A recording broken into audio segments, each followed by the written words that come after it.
Yeah, enough respect in every aspect to the man like Mark. I love how the man talk on the radio. In case you never know. You call that radio, call that the radio. You call that radio, call that the radio.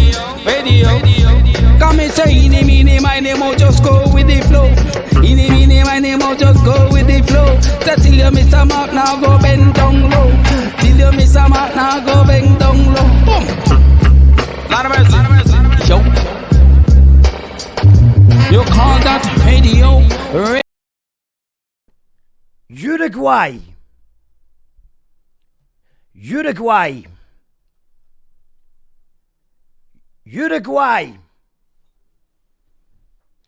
Uruguay was the first word I ever said.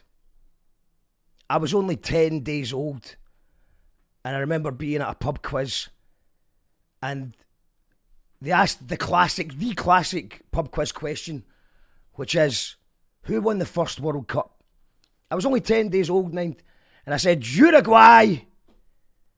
And that was the moment that I decided that I wanted to host a pub quiz. That moment there.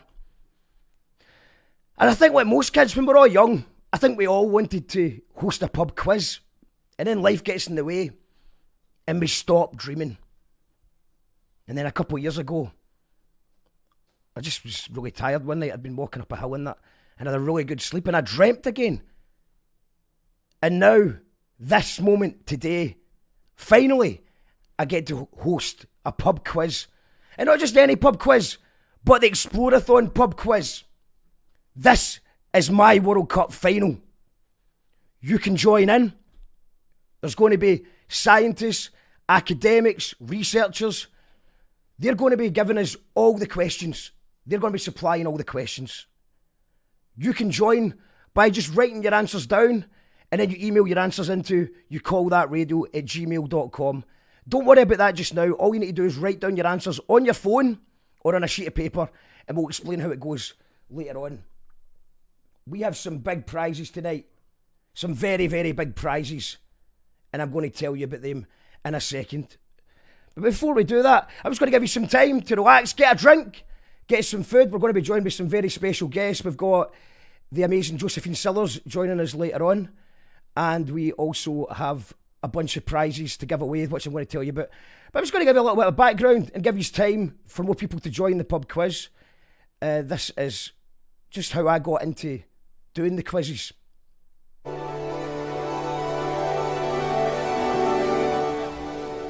can you tell me a wee bit about the early days of what got you into pub quiz?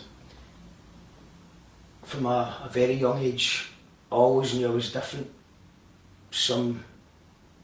All the guys were going and playing football and wrestling in the playground.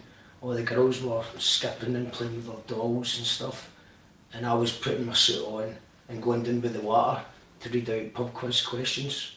Kids can be cruel. They would say things like, big daft question he'd, and they would say Quizimodo and big daft question mark. And pub quiz prick. Still get that one. I think my dad took me to the pub when I was 2, and that was my first pub quiz. Went to Butlins, and obviously a lot of the pub quizzes you need to be a certain age, so I would have fake ID, and eventually I just moved abroad to places that didn't have as strict licensing rules, and I've been kind of living a lie the last God knows how many years by playing music in a band, but all I really wanted to do was a pub quiz. But you are a musician. Not yeah. a very successful one, but you are a musician. How does that compare to being a quiz master? How does being a pub quiz host compare to playing the Barrowlands? The Barras is great, but give me a shite hole on a Tuesday night any day of the week. Buzz Aldrin, Neil Armstrong, Uruguay. And I got the phone call about 2 months ago saying, Mark, would you like to host a pub quiz? We're struggling. I was like, yeah, I'll do it. I'll absolutely do it. And they were like, well, we'll sort out the money. And I was like, we don't need to sort out the money. This is not about money. This is about art. And I see pub quiz as an art and a sport, and I respect it. And I was humbled that day doing that pub quiz, and I've done a few since. And it sounds a bit cheesy, but every single one of them always feels like hashtag greatest day of my life. All of them. Obviously, there's controversy every time I do a pub quiz because I do things a bit differently. I don't play by the book. I play from the heart, and I make decisions that not everyone agrees with. That's fair. Do I deduct points for cheeky behaviour? Yes, of course I do. I take points off for cheeky behaviour. If I get an inkling that someone's cheating on their phones, I mean, I'd be a lifer for someone that's cheating on their fucking phones. I like not fancy damn questions. I like just, what was the first country to win the World Cup? I like that. I like who was the second man in the moon. I like that. A lot of the audience hate me. They were raging. They were raging that I hadn't counted their scores, but they didn't put their name in the sheets. Another team wrote "fuck you, Mark," which isn't ideal. But I appreciate the passion of a pub quiz. The controversy came when I told them that they were barred. You're barred. Get out of my face, you're barred. In yoga, what is known as, sorry hen? No, you spelt that wrong. You spelt that wrong. Look, I don't make the rules. I don't make the rules. Right? You've got to understand. You spelt it wrong. Enemy to your cheek, and I'll take 5 points off you. 5 points! There you go. Is that not fair? Is that not fair? I don't make the rules. I don't make the rules. I'll take another 5 points. Do you know what? You're barred. You're barred. Eh? You're barred. Did I have the authority to bar people? Maybe not. But in the heat of the moment, I said, you're barred! You're barred! You're barred! That's what I feel, dude. More like a TV show, TV show, TV show. On almost every night, every night, every night. It's gonna be streaming live, streaming live, streaming live. You call that radio, radio, radio. More like a TV show, TV show, TV show. Make sure you've hit the red button and you're subscribed. It's pub quiz time. We've got a lot of special guests coming on. And as you've seen, the star prize is £200 Etsy voucher, so you can support a local business or a local artist. Let me hear the oohs in the comments. If we're at a bar, we would expect to hear oohs. So can we get some oohs in the comments and make sure you can hear me okay? Tuned in, feeling lucky. Hello, Ali. Hello, James. These are some good prizes there. Indeed. Chris is in the house. Lizzie's in the house calling. Hello, Lindsay. Hello, James. Hello, Lou. Hello, Mikey. Merry Christmas. Hello, Al. Hello, Paul. Hello, everyone. So basically the script is just write down the answers, pick a team name and write down the answers, and we'll explain how you can actually submit your answers. And we're also going to do a raffle for the patrons tonight as well. We're going to give away a lot of prizes, so if you want to win the raffle, then you can sign up at patreon.com/you call that radio. Are you ready for a quiz? Let's do it then. So, the first one is this, okay? So, this is from Alicia, and I think it's going to be some deep sea marine biology. This is called Spot the Lander. I'll make this a full screen for you so you can see this. This is question 1. As deep sea biologists, we investigate the deep sea floor. I think that's minus 4,000 metres underwater. By sending down pre-programmed equipment to gather samples for us, it works wonders. However, when we want to get it back, the first stage of recovery involves spotting the equipment at the surface from a rolling vessel hundreds of metres away. Could you? Could you? We're about to find out. So answer yes if you see the equipment falling at the surface. Answer no if there's nothing to see. So this is 1A. Question 1A. Do you see a lander here? Simple yes or no answer.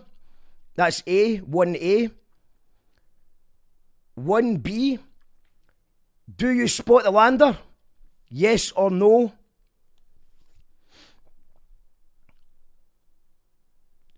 1C. Do you spot the lander? And D is the last one here. Do you spot the lander? Yes or no? So I'll do that one more time. This is 1A. Do you spot the lander? In fact, hold on, I'll make it full screen so you can see it a bit better. Hold on. Full screen. Okay, so do you spot the lander? So that's 1A is here. Do you spot the lander? Yes or no? Do you spot the lander? Yes or no? This is 1B. Do you spot the lander? Yes or no? 1C. And do you spot the lander? Yes or no? For 1D. And thanks to Alicia for that. That was quite a good round. I enjoyed that. Hopefully. Did you spot the landers? Was there any landers? It's just simple yes or no for those first questions. How did you get on with that round? Can you go through them one more time? Yeah, okay, we can do that. So, hold on. One more time. Okay, so. Do you spot the lander? 1A, yes or no? Do you see a lander there? Is there a lander hiding in the deep sea? 1B. Do you spot the lander?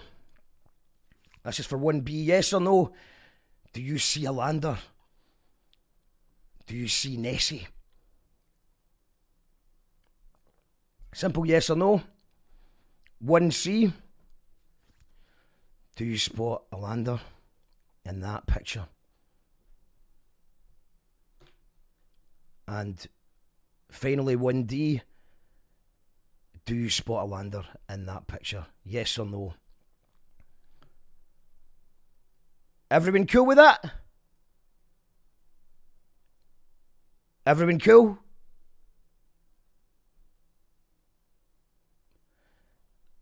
I think everyone's cool. I'm assuming by your silence that you're cool with that.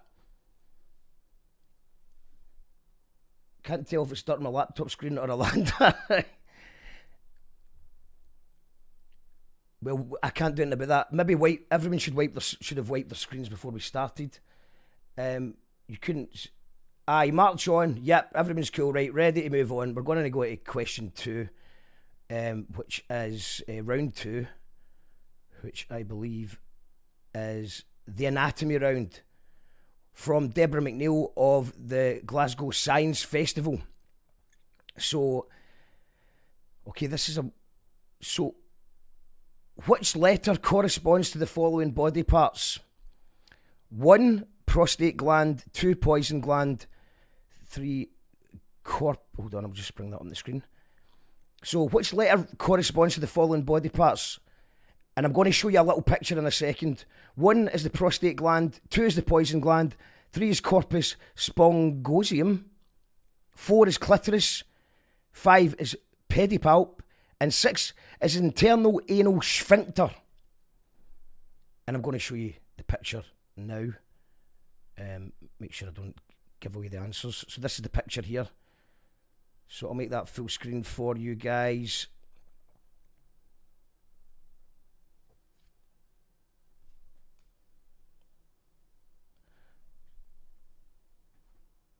And just to confirm, so 1 is prostate gland, 2 is poison gland, 3 is corpus spongiosum, sorry if I'm getting that wrong, 4 is the clitoris, 5 is pedipalp, and 6 is the internal anal sphincter.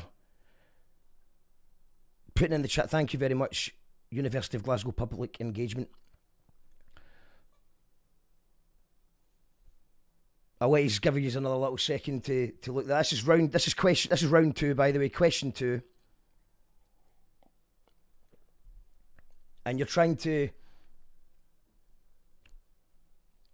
find out where the prostate gland is, the poison gland, the corpus spongiosum, the clitoris, the pedipalp, and the internal anal sphincter. I'll give you another few seconds on that.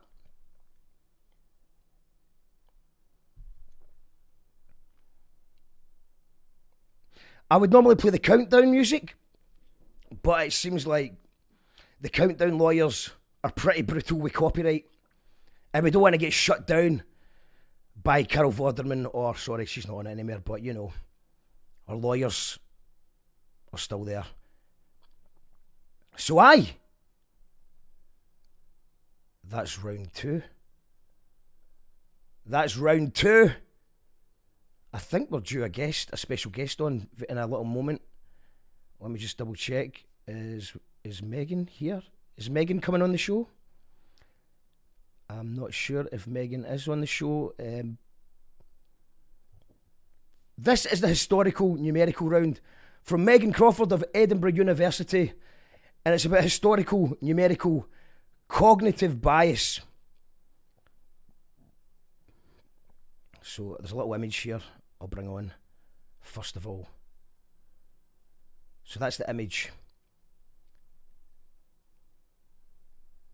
And the question is, which event resulted... Hold on, let me... Okay, so which event resulted in the largest numerical outcome? A, the highest estimated number of enslaved Africans taken between 1525 and 1866, which is the timeline of the Atlantic slave trade. Is it B, the highest estimated number of Indians who died of starvation under British rule between 1765 to 1938? Is it C, the closest known distance in miles from Earth to Venus? Or is it D, the estimated maximum number of bacteria in a centimetre squared of our hand that we pick up from surfaces? So you're wanting to know what is the largest numerical outcome of that. I'll read it out one more time. A, the highest estimated number of enslaved Africans taken between 1525 and 1866, which is the timeline of the Atlantic slave trade. Is it B, the highest estimated number of Indians who died of starvation under British rule between 1765 to 1938? Is it C, the closest known distance in miles from Earth to Venus? Or is it D, the estimated maximum number of bacteria in a centimetre squared of our hand that we pick up from the surfaces? So this is question 3, and we just want an A, B, C or D answer. So if you're not sure, you can guess. Although I don't like the word guessing. You should never guess a question. You want to manifest it. Manifest the answer. A, B, C or D. And that's for round 3, question 3. And I think we're ready for round 4. And I believe it's Anna Smith, who I believe is going to join us live on You Call That Radio. Hello, Anna. Can you hear me? Hello. I can hear you. Can you hear me? I can hear you very well, Anna. Thank you very much for joining us on You Call That Radio TV before. Have you pub quizzed before? I've pub quizzed many times as a punter, but never as a host. So this is a brand new experience. So I appreciate the opportunity very much. Living the dream. You know what I mean? Absolutely. It's thank you very much for your participation and for giving us a question. What is the question? What's it going to be about? And have you got any advice for people out there that are doing a pub quiz? Because obviously you're experienced as a punter. What do they need to do to win the £200 Etsy voucher?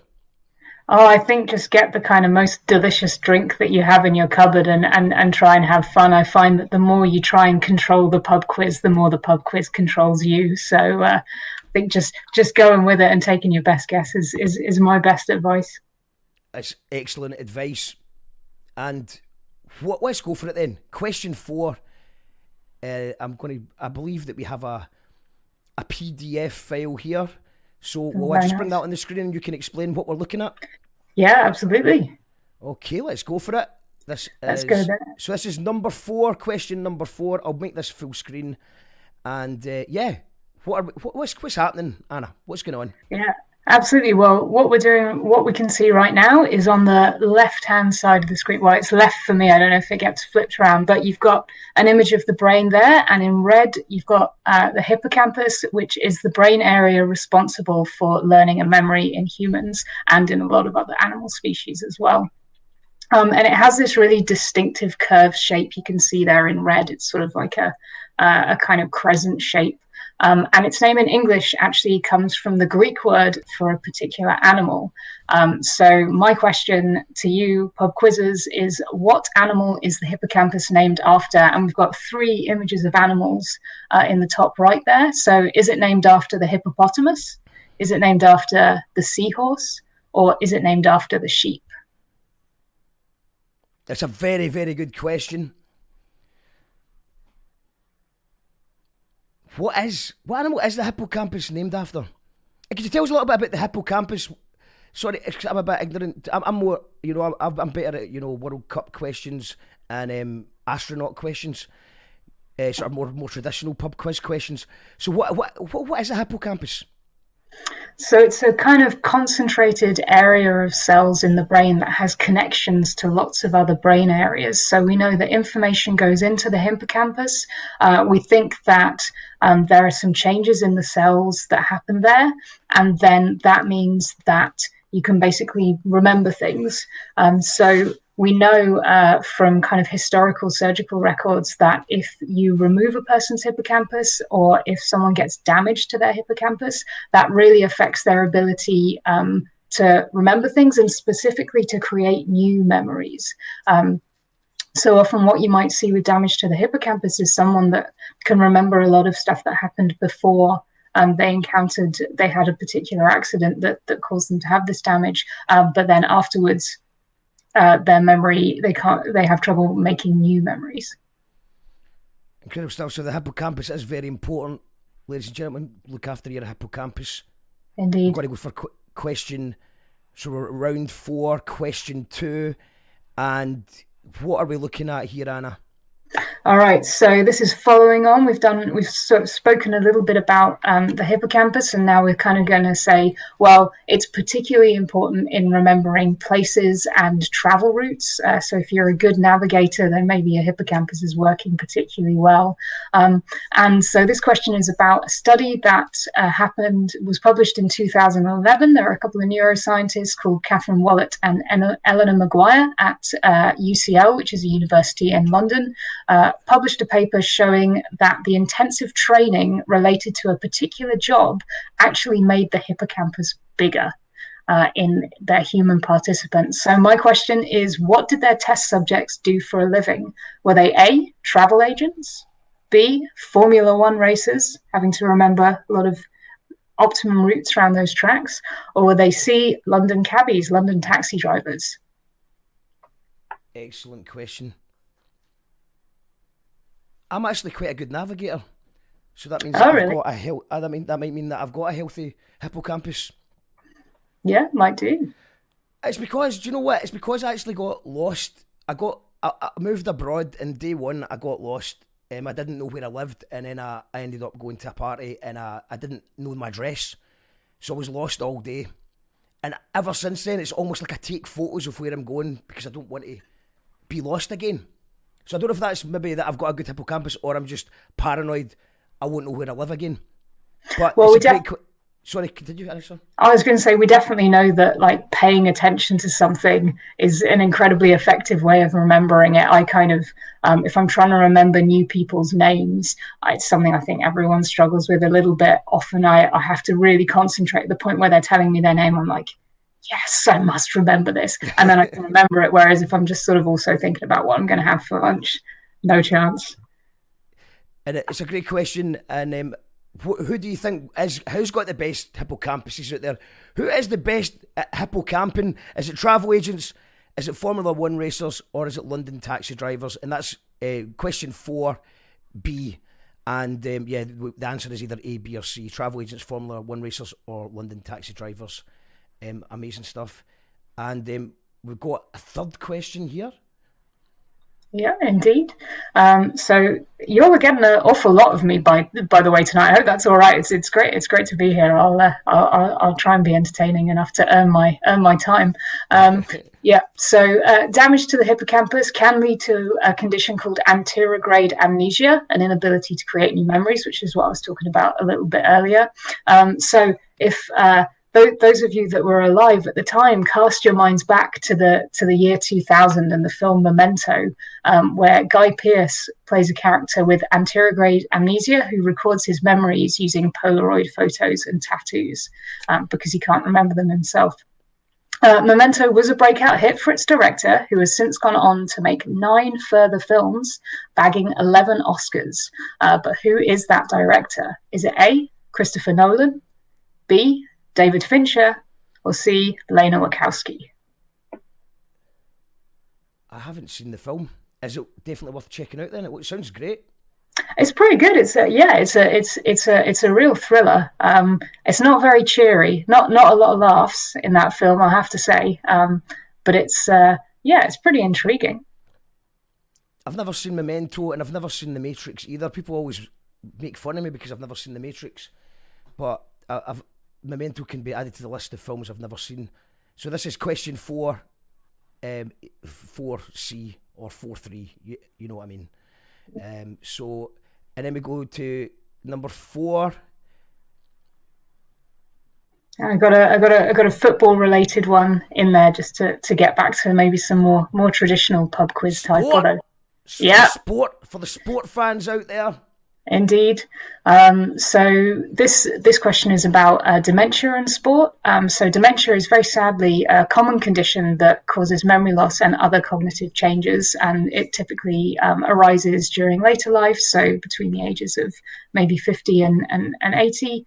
And concussion in sports such as football has recently been linked to an increased risk of dementia. So the question is, which former Manchester United and Scotland defender was diagnosed with dementia in February of this year?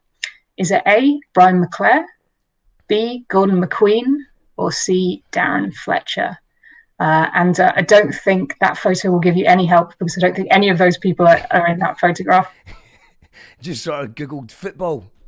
Header, header. Oh, that looks about right. Yeah, it's interesting. It's I don't know what would you say that there's much of a difference between, say, I know that there's a big scandal just now with American footballers and wrestlers particularly not only having dementia but just like, you know, really affecting them. Is football less severe than, say, American football or wrestling?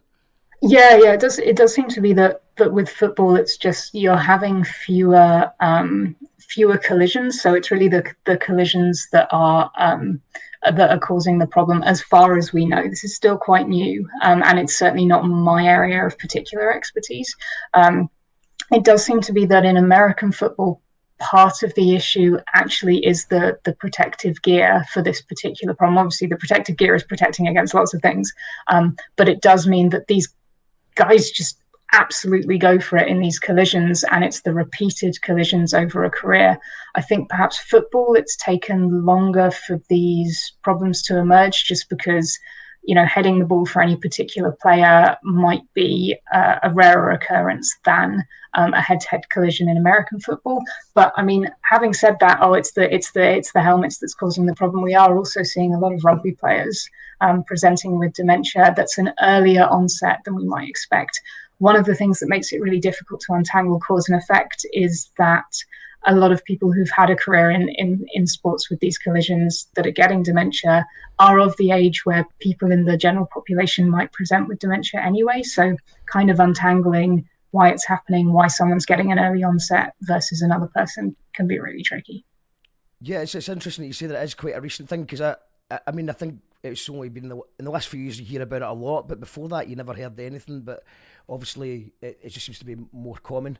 That's so interesting. So it might be the protective gear is actually causing more harm than good, but obviously, like you said, it's protecting from other things as well. So it's obviously going to take a lot more. Yeah, we're not going to figure it out tonight, but yeah, very interesting. Yeah. But we've got another final question of the round, I believe. Very last one. So some of you might have heard of the Mind Palace. It's a memory technique which was famously featured a couple of years ago on BBC's Sherlock, that's used by memory champions to remember large amounts of random information. So my question is, what is the current world record for the most playing cards memorized in a 10-minute period? So is that A, 104 cards, B, 272 cards, or C, 456 cards? How many do you think a memory champion could memorize if given 10 minutes to do so? So you get 10 minutes, Yeah. they're given a whole bunch of cards, and they're going Yep. to predict what comes next and what comes next and what comes next. That's incredible. Is this the same thing as Darren Brown spoke about once in a show, where it's like he imagines going into like a house and he places things down and he visualizes it?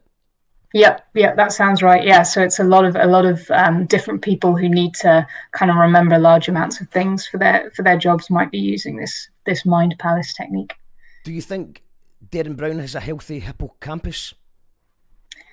I couldn't possibly comment on the health of another person's hippocampus. Yeah, that would be a stupid thing to do. Sorry, that was a stupid question. Oh no, not at all. You can't I think diagnose. it's an intriguing question. I just don't have the Darren. expertise to do so on YouTube. We're not qualified. I'm not qualified to diagnose Darren Brown. No, I can't. Okay, we'll run by the questions one more time in case anyone missed that. So we go back to just quickly give people a chance to look at the questions one more time. It is question. So it's this is round number 4. You've got to choose between the hippopotamus, the seahorse, or the sheep. You've got to choose then number 2 or number B, whatever you want to call the second part of round 4. You've got to choose between travel agents, Formula 1 racers, or London taxi drivers. Who's got the healthy hippocampuses? And the memento question, is it Christopher Nolan, is it David Fincher, or is it Lana Wachowski? Who directed Memento? And then the fourth one of the fourth round was dementia. Who's recently been diagnosed? Was it Brian McClure, Gordon McQueen, or Darren Fletcher? And then the Mind Palace, which is a great name. It's a cool name. That is a good place for, like, I don't know, like a cool sort of coffee shop that has books, a bookstore or something like that. a book coffee store, the Mind Palace. You can steal my ideas if you want to go and set that up. Is it 104 cards? Is it 272 cards, or is it 456 cards? Surely no one can memorise 456 cards in the space of 10 minutes. But that's up to you guys to decide. And yeah, thank you very much, Anna, for joining us. Is it what are you working on just now? Is there anything you want to shout out before we move on to round 5? No, I mean I'm mainly teaching undergraduates, and just starting a couple of new memory tests in my lab over the coming months. But it's been great to be here. Thanks for the opportunity. Thank you very much, Anna. Make some noise for Anna. Give Anna a round of applause. If I've got an applause. See, if we were outside in a real bar right now or something, people could applaud you. But sadly, that's not the case tonight. But I think I do have an applause button.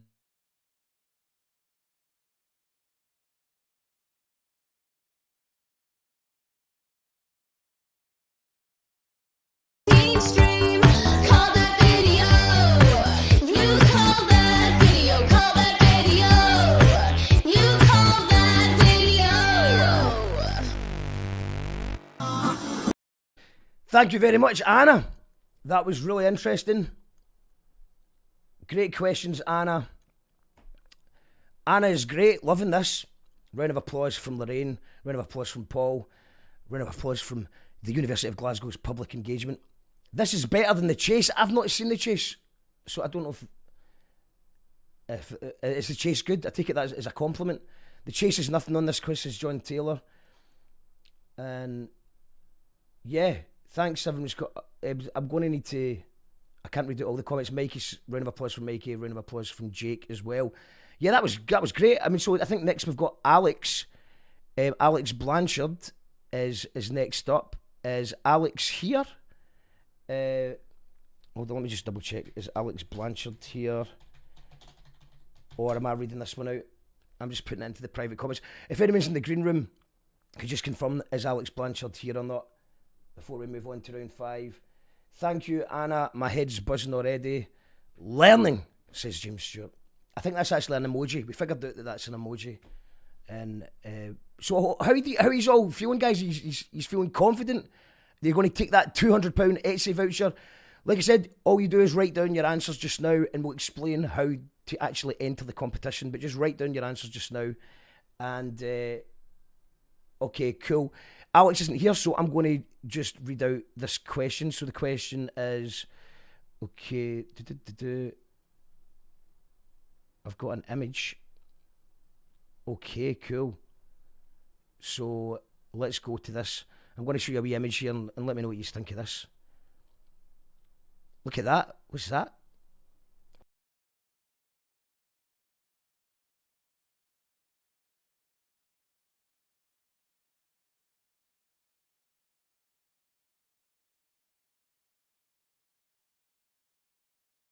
Sorry about that. Sorry about that, guys. That was my fault. I pressed the wrong button. Let's try that again. This is Alex Blanchard's question. What is this? So I'm going to tell you what it is. This is the question. Researchers at the University of Strathclyde are exploring grids of micro-sized LEDs for communications and as a new display technology for televisions. How many LEDs are in the grid shown here? The small red square in the centre. Is it A, 100, B, 256, C, 576, or D, 1024? So let's have a wee look at it again. So that's the little bit in the red bit in the centre. I'll make it full screen so you can get a proper swatch. So it's just that little red bit in the centre. And now I'll read the question out again. Researchers at the University of Strathclyde are exploring grids of micro-sized LEDs for communications and as a new display technology for televisions. How many LEDs are in the grid shown here? And that was a small red square in the centre. Is it A, 100, B, 256, C, 576, or D, 1024? And if you don't know the answer, feel free to guess, because you've got a 1 in 4 chance of getting it right.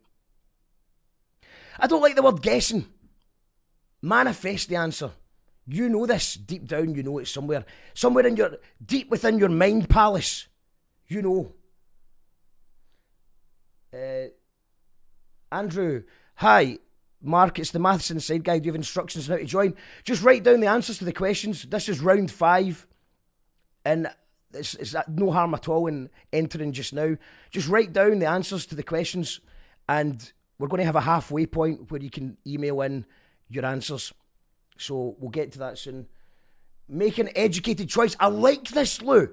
Do not guess, you make an educated choice. That's what I'm talking about. John says, can you leave it up a bit longer so I can count them?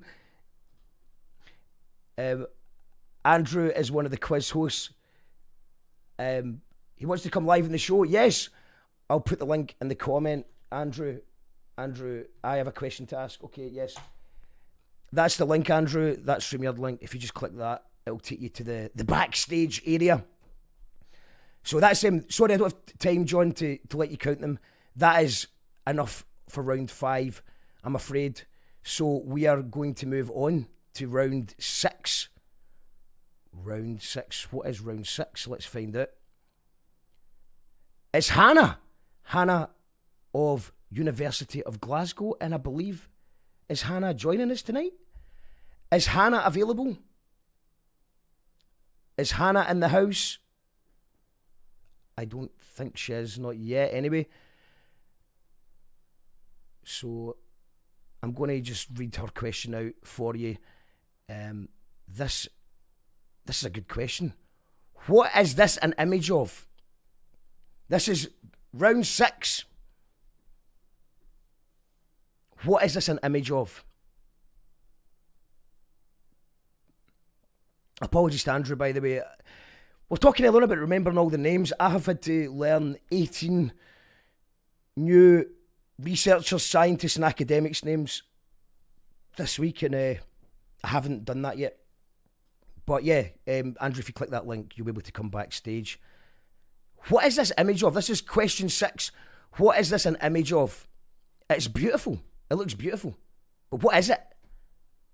Make an educated choice if you don't have a Scooby-Doo. And I think that's enough for that. What is that?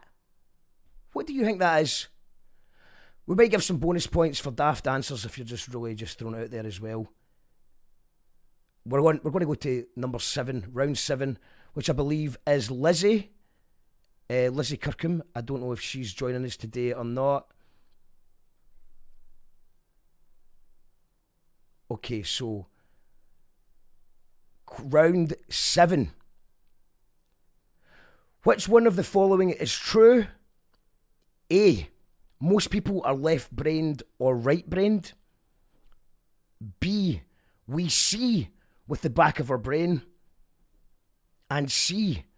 Often we're only using 10% of our brain. Now, maybe I'm an idiot, but I thought all of them were true. This is sheer knowledge and wisdom tonight on You Call That Radio. That means that 2 of these things are not true. An excellent question from Lizzie. So which of one of the following is true? Pick which one you think is true. Most people are left-brained or right-brained. We see with the back of our brain. Or often we're only using 10% of our brain. Excellent question from Lizzie. This is good. This is good. James Stewart, is it a clanger? See, James, I wouldn't put your answers in the comments because people might steal your ideas. It's happened before. So that was number 7. We're going to round 8, which is Johanna of the University of Edinburgh. Let's bring that up. Question number 8. Helix Park you have to visit if the Kelpies you want to see. But what structure would you visit if it's the DNA you want to see? Excellent question. Well done, Lizzie. Sorry, well done, Johanna. A, single helix. B, the helix hoop. C, the helix ring. Or D, the double helix. So, don't go to the... You're not going to the Kelpies. Get that out of your head right now. You're not visiting the Kelpies. You're visiting DNA. If you're wanting to visit the DNA, do you go to the single helix, the helix hoop, the helix ring, or the double helix? Have a wee think about that. Another wee second. What do you think? What do you think? What could it be? Single helix, helix hoop, helix ring, or the double helix? Another excellent question. Round 9. This is the crossword. Okay, I'm going to need to try and get this full screen. This is from Risha. This is a crossword. I'm going to try and make it a bit bigger for you guys. Oh, no. Oh, that's not good. I nearly give away the answers. Okay. Yeah. That will need to do, because if I make it any more bigger, you'll see the answers. So, I'll read out the questions to you. So the clues are 6 across. Be careful when your daily cougher meter alarm goes off. And the heading to this is beware of the nasty substances around us.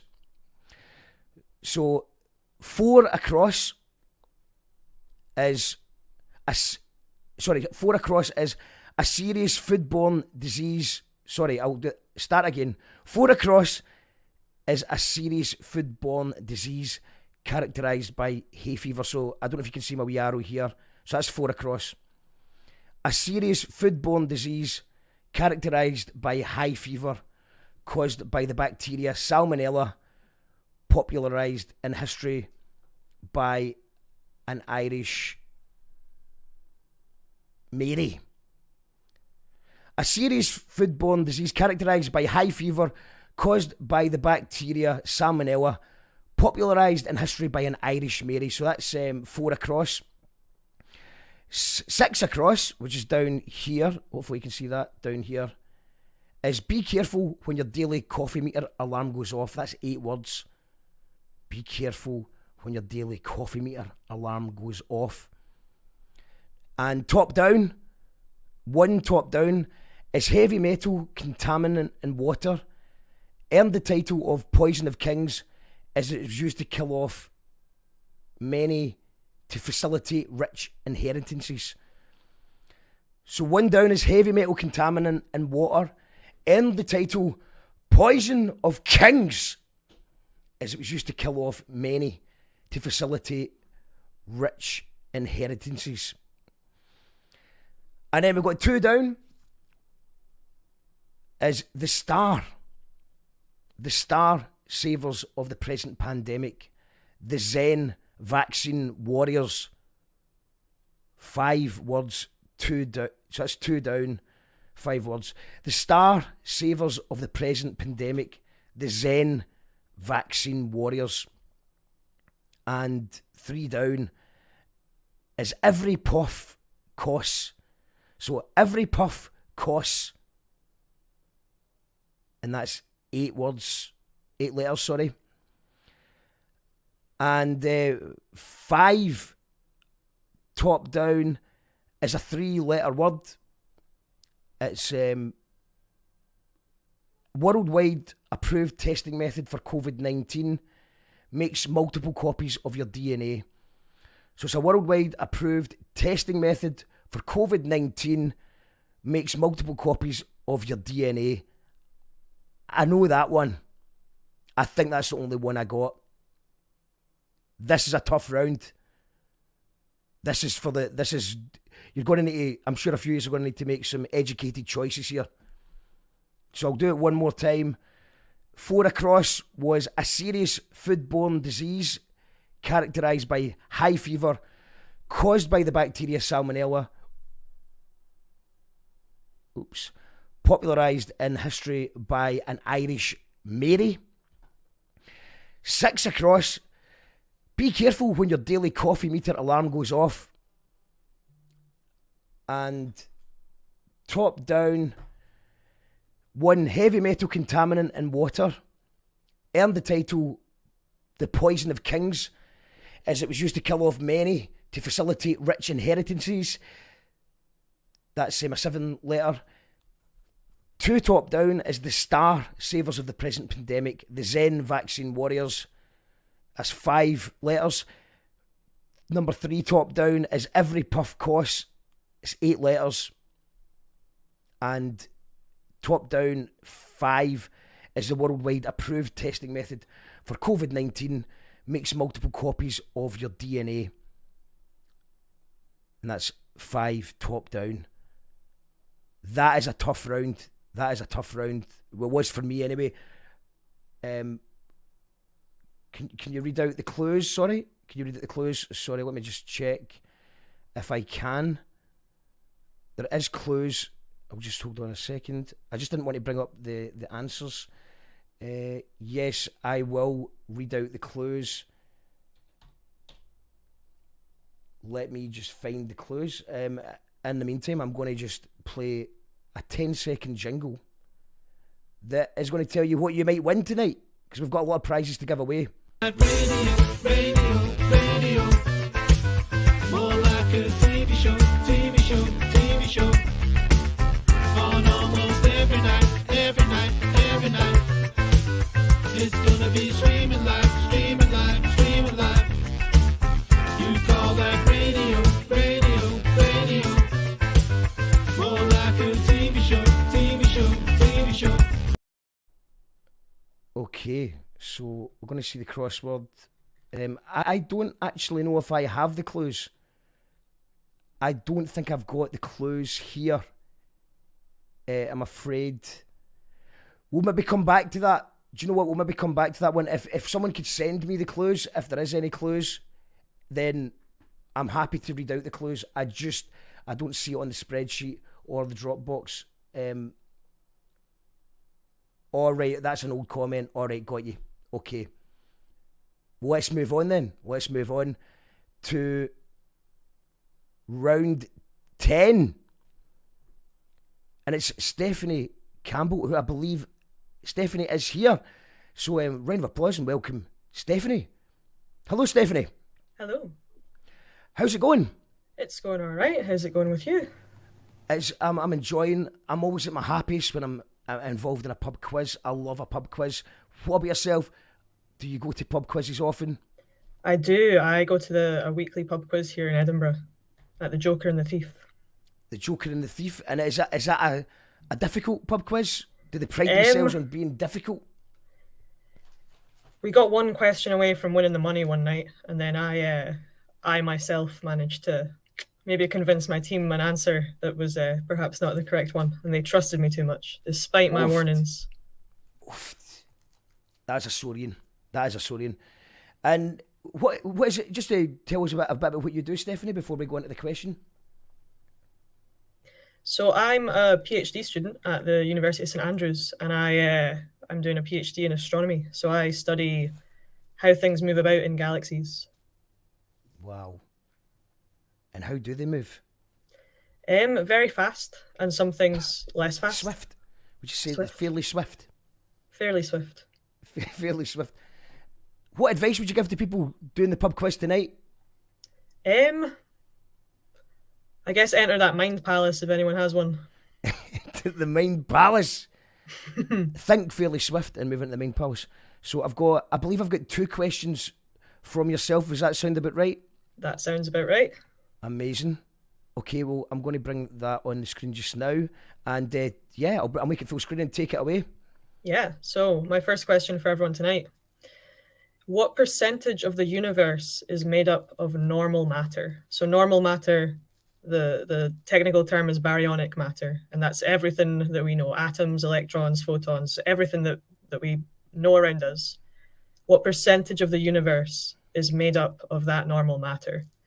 Is it about 85%, about 45%, or only about 5%? Very, very good question. So what percentage of the universe is made up of normal matter? About 85%, about 45%, or about 5%? Can we talk about the abnormal matter, for lack of a better word? Yeah, so I feel like it's a bit of a buzzword in popular science the last few years, is dark matter. So that's matter that doesn't interact the same way that we would expect normal matter to. So normal matter interacts with light, and that's how we can detect it. It interacts through gravity, and it interacts through strong force and a weak force, which is how atoms build up. And dark matter only interacts through gravity, so we can't detect it directly at all. It doesn't interact with light, it doesn't interact with other matter, so it passes through everything. And we can't Sorry detect to it. ask a stupid question, but if we can't detect it, how do we know it exists? So that's what my job is. So because it interacts through gravity, it means that things move differently when there's dark matter there. Amazing. So that's the question, is what percentage? Is it about 85%, about 45%, or about 5%?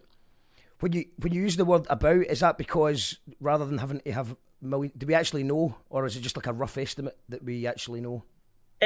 We have lots of experiments that have narrowed it down to a pretty precise number. So we do have a pretty good idea of very accurately how much, but this is just to keep it simple numbers. Keep it simple for the pub quiz. Absolutely. Okay, amazing. And what is it you're working on just now while I bring up your second question? So what I'm doing at the moment is looking at the way the stars move in galaxies so that I can work out how much dark matter is contained in those galaxies. So every galaxy, there's millions of them out there, is they all start as a big halo of this dark matter. And because that dark matter is there, it means that our normal matter can fall into it, and that's what makes our galaxies form. And by looking at, what I do is I look at an image of a galaxy, I see how much normal matter is there, so how much stars and gas and dust, etc. And I can work out how fast things should be moving if it was just the normal matter. And then I do some fancy maths, and I can predict what it would look like if it was just the normal matter. Then I use a telescope to see how fast they're actually moving. And then working out that difference tells me how much dark matter is actually there. That's incredible.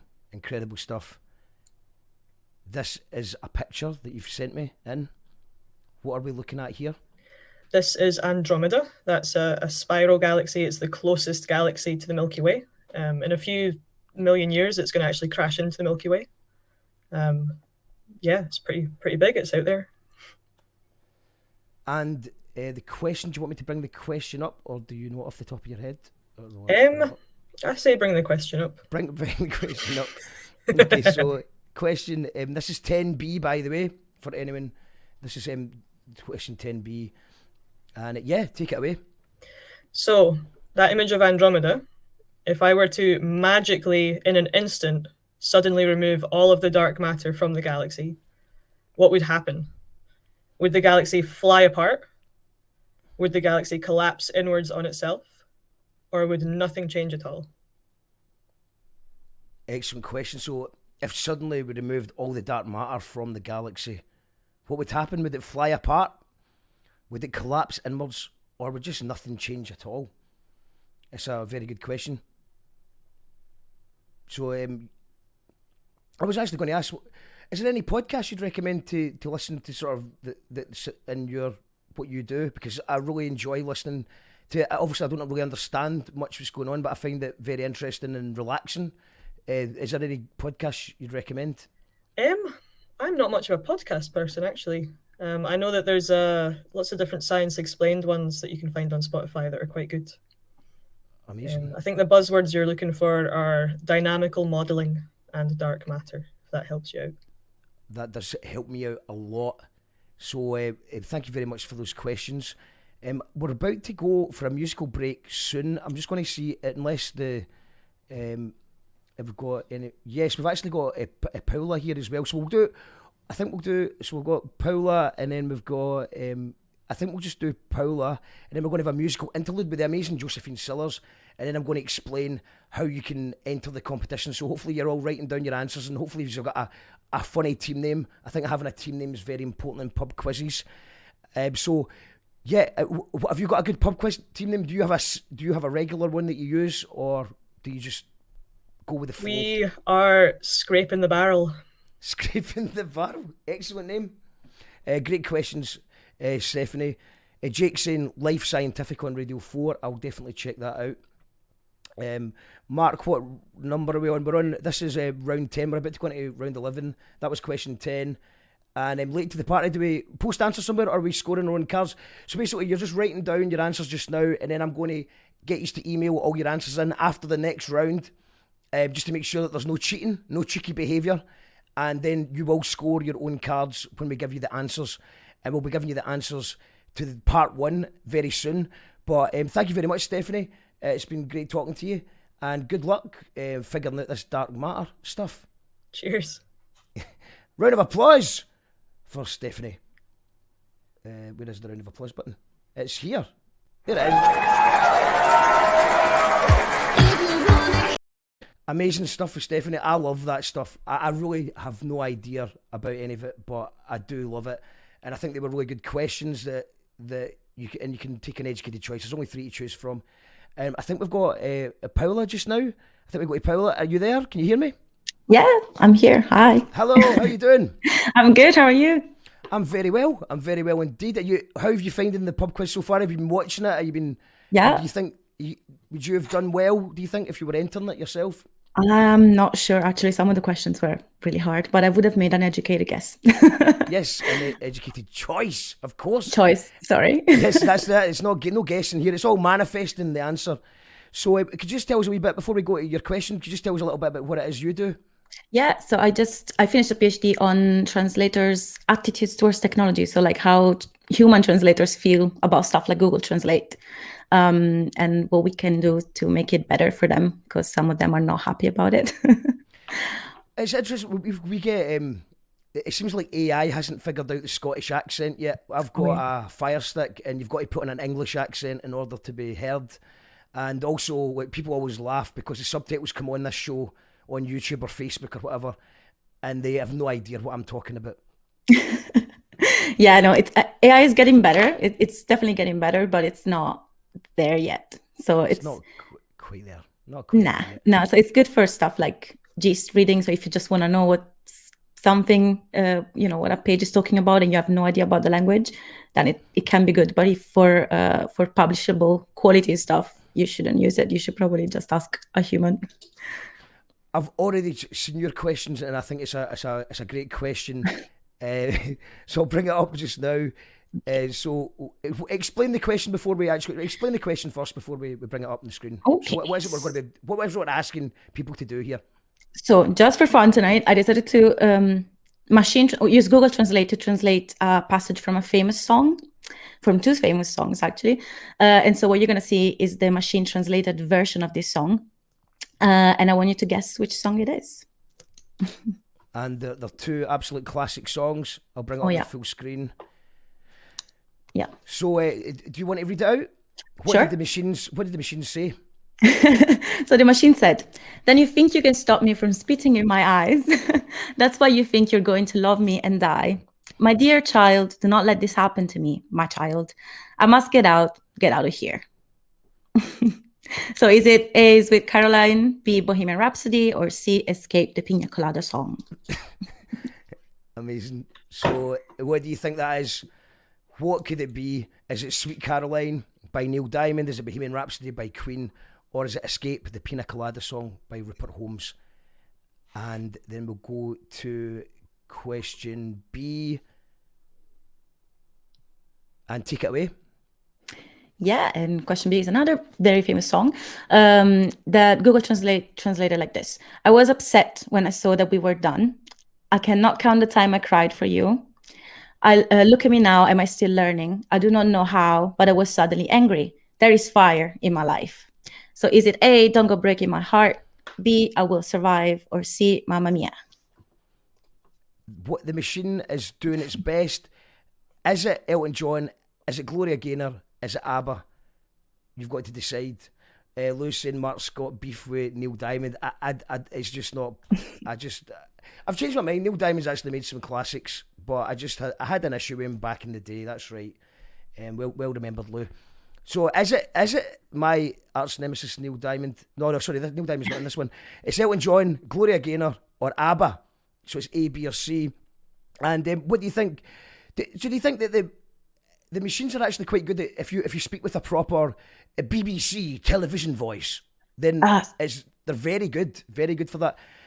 Is the difficulties because obviously even in Scotland we've got so many different dialects that it's not as simple as just getting a Scottish accent. How better are they getting it? What is the difficulties, and when do you think they'll be able to understand people like me? Well, I don't think it's going to happen soon, to be honest. I know there's a lot of news article that say that, AI is great and it's surpassing humans and stuff. I don't think that's really happening, but it's definitely getting really good.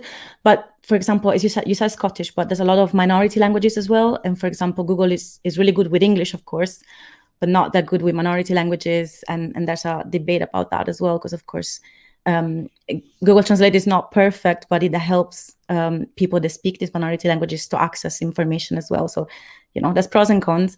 So no, AI as well, speech recognition is the same. So it doesn't do as well with dialects or minority languages. I had a theory that I was very wrong about, but about maybe 10 years ago or maybe longer, I was starting to notice that people were picking up words because people were talking to each other on the internet. People were picking up Americanisms over here, and I was seeing Americans using British slang. I was seeing Spanish words pop up, and I had a theory that 100 years from now we'd all be talking like the same language. We'd be all taking words from each language, and we'd all be speaking this almost universal language. And then Google Translate came along and completely destroyed that, because obviously now you can easily just type in a phrase and it has been quite handy. I had a drummer who was French and he didn't really speak English very well, and by using Google Translate we could really, talk a lot easier. So what's it you're working on just now? I just finished this, so like I'm not. I just finished my main research project, so I'm just teaching translation technologies now. So I teach translators on how to use technology to their advantage. So not just, of course, we don't really use Google Translate at professional level, but there's specific, tailored machine translation systems, more sophisticated ones that you can use to help you translate. But then in the end, it's the human doing the translation. So I'm teaching at the moment, but I'm working on a research proposal. So what I would like to do next is study how translators interact with the machine. So stuff like eye trackers and, observing them using the software and see what happens there, how that affects their translation process. Well, that's amazing. Thank you very much. And the questions were brilliant. Thank you and good luck. I'll see you later.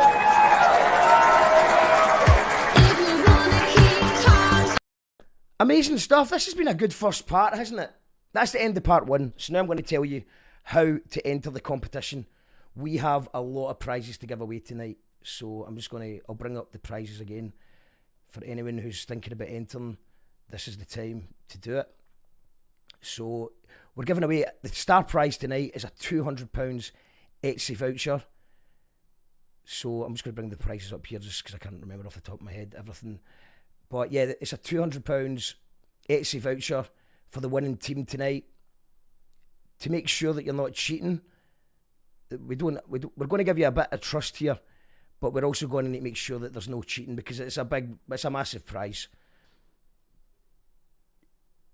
What we're going to ask you to do is, you've got all your answers written down now. Email them to youcallthatradio@gmail.com. I'll bring that up on the screen just now. So that's email your answers to youcallthatradio@gmail.com. Email, so I'm just going to put that on the screen so you can all see the email address, make sure I've got it right. And that should be it now, yep. So here we go. So email youcallthatradio@gmail.com. So just in your subject header, just have the team name. That'd be quite good. If you just put your team name in the subject header, and then just all your answers. If you've been writing it down, you can just take a picture of your answers. If you've just been scribbling it down a bit of paper, some people do that. If you've been doing it that way, so you can just take a picture of your answers and send them over, or type them up, or whatever you're doing. Email your answers right now for part 1 to youcallthatradio@gmail.com. We will check the answers, and then we're going to give you the answers to part 1, and use mark yourselves. There's an element of trust, but we also know that we've got your answers, so we will catch out any cheeky behaviour. Any cheaters, don't even think about it. But yeah, email to youcallthatradio@gmail.com. We're going to have a little musical interlude to give you 10 minutes to send your answers in. And it's an absolute pleasure to welcome the amazing Josephine Sillers. How are you doing, Josephine? Hi, I'm good. How are you? Very well. Have you been watching the quiz? How are you getting on? Yeah, we were watching just a little bit of it there. The stuff that Stephanie was saying about dark matter, that was so interesting. I know nothing about science. Nothing. That was really interesting. Do you think you would be in with a chance if you'd entered the pub quiz tonight? Absolutely not. I'm dreadful at pub quizzes. Dreadful. Tonight's prizes are £200 Etsy voucher, a £50 Etsy voucher. We're also going to be giving away some You Call That Radio merchandise, a whole bunch of gig tickets, an eyebrow kit, CDs, and a lot more. The way you get into the prizes is £200 for the winner and £50 for the runner-up. But in order to get into the raffle's purely for the patrons who support the show. So if this show's, we've done over 300 shows since lockdown began, and it's purely because of people supporting the show at patreon.com/You Call That Radio. I'll put a link in the comments. If you think you enjoy the shows and you think it's worth a pint a month or a coffee a month, then please do support it. And you will go into the raffle, and we're going to give away a whole bunch of prizes very, very soon tonight, including tickets to your gig, Josephine, your new band coming all the way from Leeds to play with the Twistettes at Room 2 on October the 16th. Do you want to tell us a little bit about that before we start the music?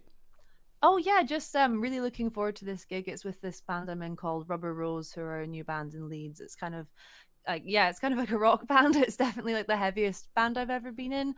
But we've got this show supporting the Twistettes on the 16th of October, and yeah, we're really looking forward to it. So I think you can win 2 tickets for it tonight. You can So win good 2 luck tickets to tonight if you're a everyone. patron. Yes, you can. So I'm really looking forward to that. I seen Minerva Weeks last night. She was brilliant, but I'm looking forward to seeing the return of the Twistettes. Their only Scottish date this year, so it's going to be a good one. Josephine, I'm going to stop talking and let you do some music. Thank you. Cool. So yeah, I'm Josephine Sillers. This is Jamie Hogg. We're gonna play a couple of songs while everybody gets their pub quiz answers in. Shall we start with Growing Pains or yeah? This song is called Growing Pains.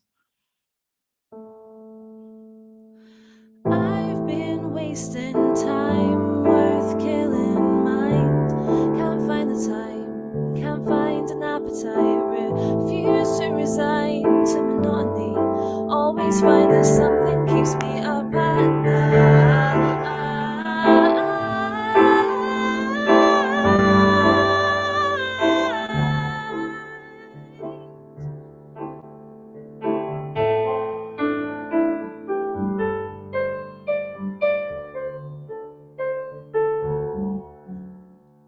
I can survive the bumps and strains. Don't you know that leaving hurts like growing pains? And you can shake if you wanna shake.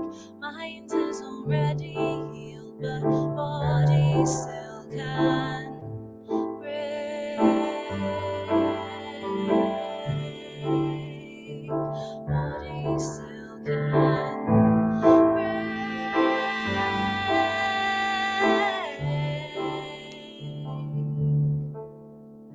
If you give in, I'll take for us both. If you give in, I'll take for us both. I've been running my imagination wild. You use your words so figural. If only we could see past our peripheral. And you can shake if you wanna shake. Mind has already healed, but body still can break.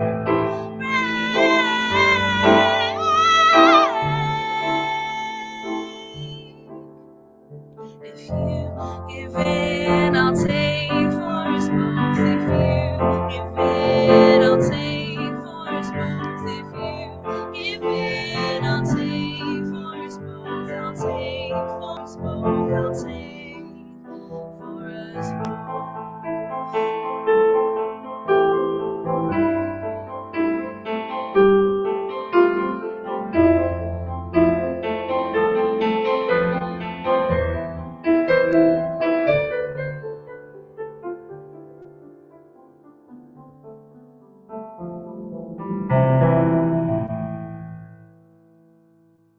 Sometimes I feel like I'm not really here. Sometimes I feel like I should disappear. If you give in, I'll take for us both. If you give in, I'll take. If you give in, I'll take for us both. If you give in, I'll take. If you give in, I'll take for us both. If you give in, I'll take.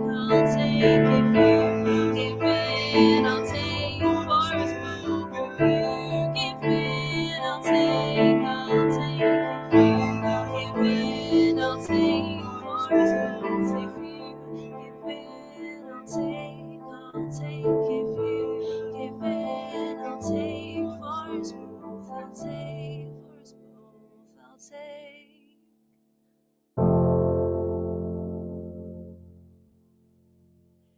Cool, thank you. Yeah, so that song's called Growing Pains. I'm really hoping to be able to release it next year. We're planning on doing another EP at some point next year, so fingers crossed that that one will be on it. And yeah, it's only a wee 10-minute one, so I think we've got time for 2 songs. I think we'll maybe try for 3. But yeah, this next one is called "I Don't Want to Talk." No.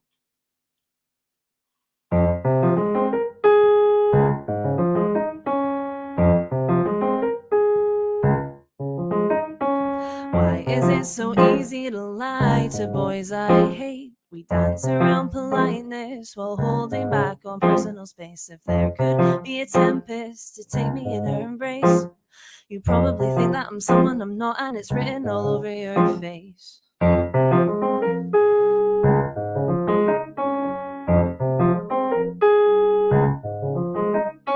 Spent my day off in the dark, just questioning everything. A sweet sense of serenity, and it's all mixed up with coding. Clear the space inside my head and move the room around my bed. You probably think that I'm someone I'm not, and I wish you would stop. I don't want to talk. I don't want to talk.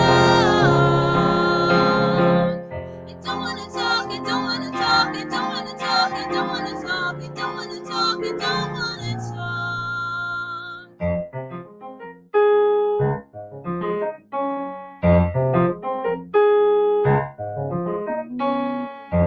Do you want to break my heart? I'll spare you some time and I'll break it myself. Do you want to break my heart? I'll spare you some time and I'll break it myself. I'll break it myself. I'll break it myself.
Thank you.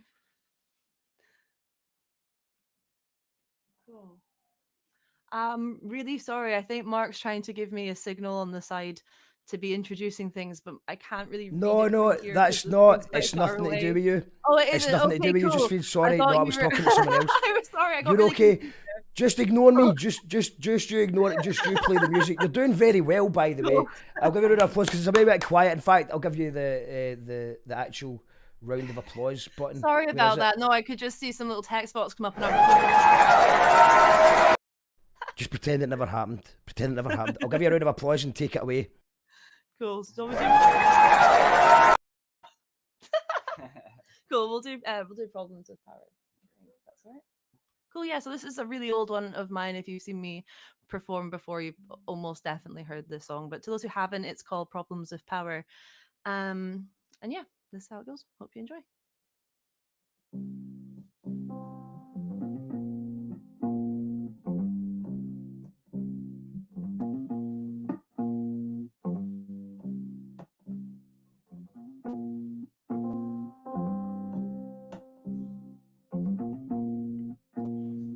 I'm looking right instead of left, cause what I can't see cannot hurt me.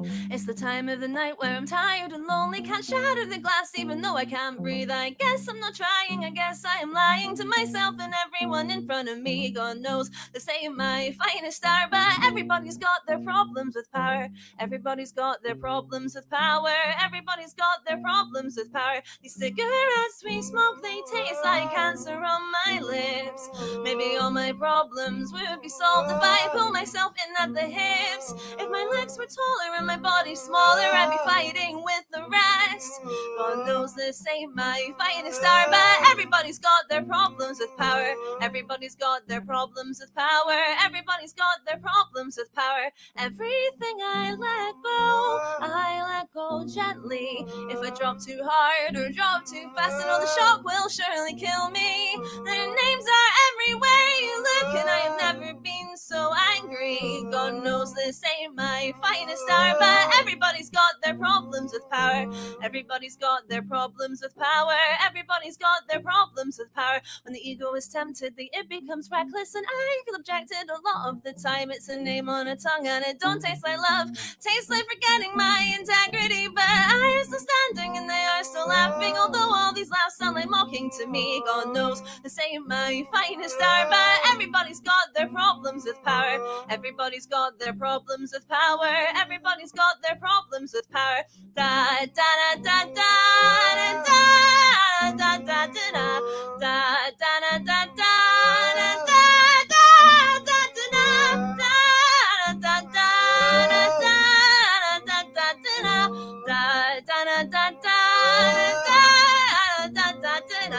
Everybody's got their problems with power. Everybody's got their problems with power. Everybody's got their problems with power. Everybody's got their problems with power. Cool, thank you. Fantastic. Josephine Sellers, Jamie, killing it, absolutely smashing it. Thank you very much. So is the next gig your band playing Glasgow at Room 2, October 16th with the Twistettes? We've got a gig in Leeds the week before, but it's part of the same kind of event. The gig with the Twistettes is under the same kind of banner, which is called Live at the Pink Hotel. So for the venue in Leeds, we're getting loads of props and decorations, and we're dressing up the venue like a sleazy's 1970s hotel. And we're hoping to be able to bring all the props and everything to Glasgow and give Room 2 a bit of a makeover as well. So yeah, it's the Leeds show on the 6th, and then on the 16th of October is supporting the Twistettes. Can't wait, really, really excited. And you can win a ticket to that very gig tonight if you're a patron. It's patreon.com/you call that radio. It's the Twistettes, Rubber Rose with Josephine and Joshua Zero, and there is going to be an extra special guest announced very soon as well. Yeah. So yeah, if you're a patron, you might win tickets tonight. If you're not a patron or you don't win, then you can get your tickets from where? I think it's Ticket Splice, but it's on the event page on the website. I'll put the event page. I'll put the event page in the comments so people can check it out. So yeah, you're just about to see the event page here, guys. Go and check it out. It's going to be a good night. The 16th of October at Room 2. That's it in the comments if you just want to add interest. It's going to be an amazing night. Thank you very much, guys. It's always a pleasure to hear you play. And back to the quiz. Thank you. Amazing stuff. I'm going to bring on we're getting all the answers coming in, so this is your last chance to get your quiz in. Email youcallthatradio@gmail.com with your answers. We've got lots of people in. We've got Team Equinox, we've got Kato 90, I've got Miracle Gillis Company, that's from John Gillis. That's how playing words of Miracle Glass Company. I like what you're doing there, John. Not a clue, Suze. We've got Artificially Unintelligent, Becky No Mates, Risky Quizness, We Want Answers, and Hollow and Horny.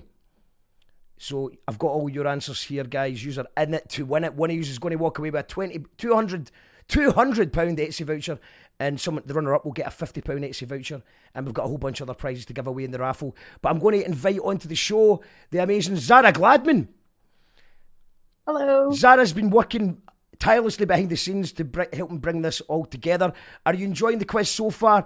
Do you think you would have a chance of winning if you were, obviously it's illegal for you to do it? I think if I entered it, I would win because I've seen all the answers, but actually I've forgotten a lot of them, so maybe not. So that would actually be embarrassing, potentially. Yeah, if you actually have all the answers, but you still get it wrong. Still lost, yeah. I think that could happen. Because you can't get all right. I mean, as soon as someone gets all answers right, then I'm red alert. I'm on red alert that there's some cheeky behaviour going on. That's an AI. So you'd have to deliberately lose a couple, and then you never know. Someone could just be really good and they still win. I know, it's a risk. that I'm not willing to take. So I'm Risky happy quiz with this. it tonight. I'm enjoying it so far. So tell us that, I know that we've got there's a survey that people have to fill out, and there's some more Explorathon. So just give people a bit of background, what Explorathon is and stuff like that. Sure, yeah. So for people who haven't heard of it, Explorathon is basically a big festival. It happens every year, and it's part of European Researchers' Night, which happens all across Europe, over 300 different cities.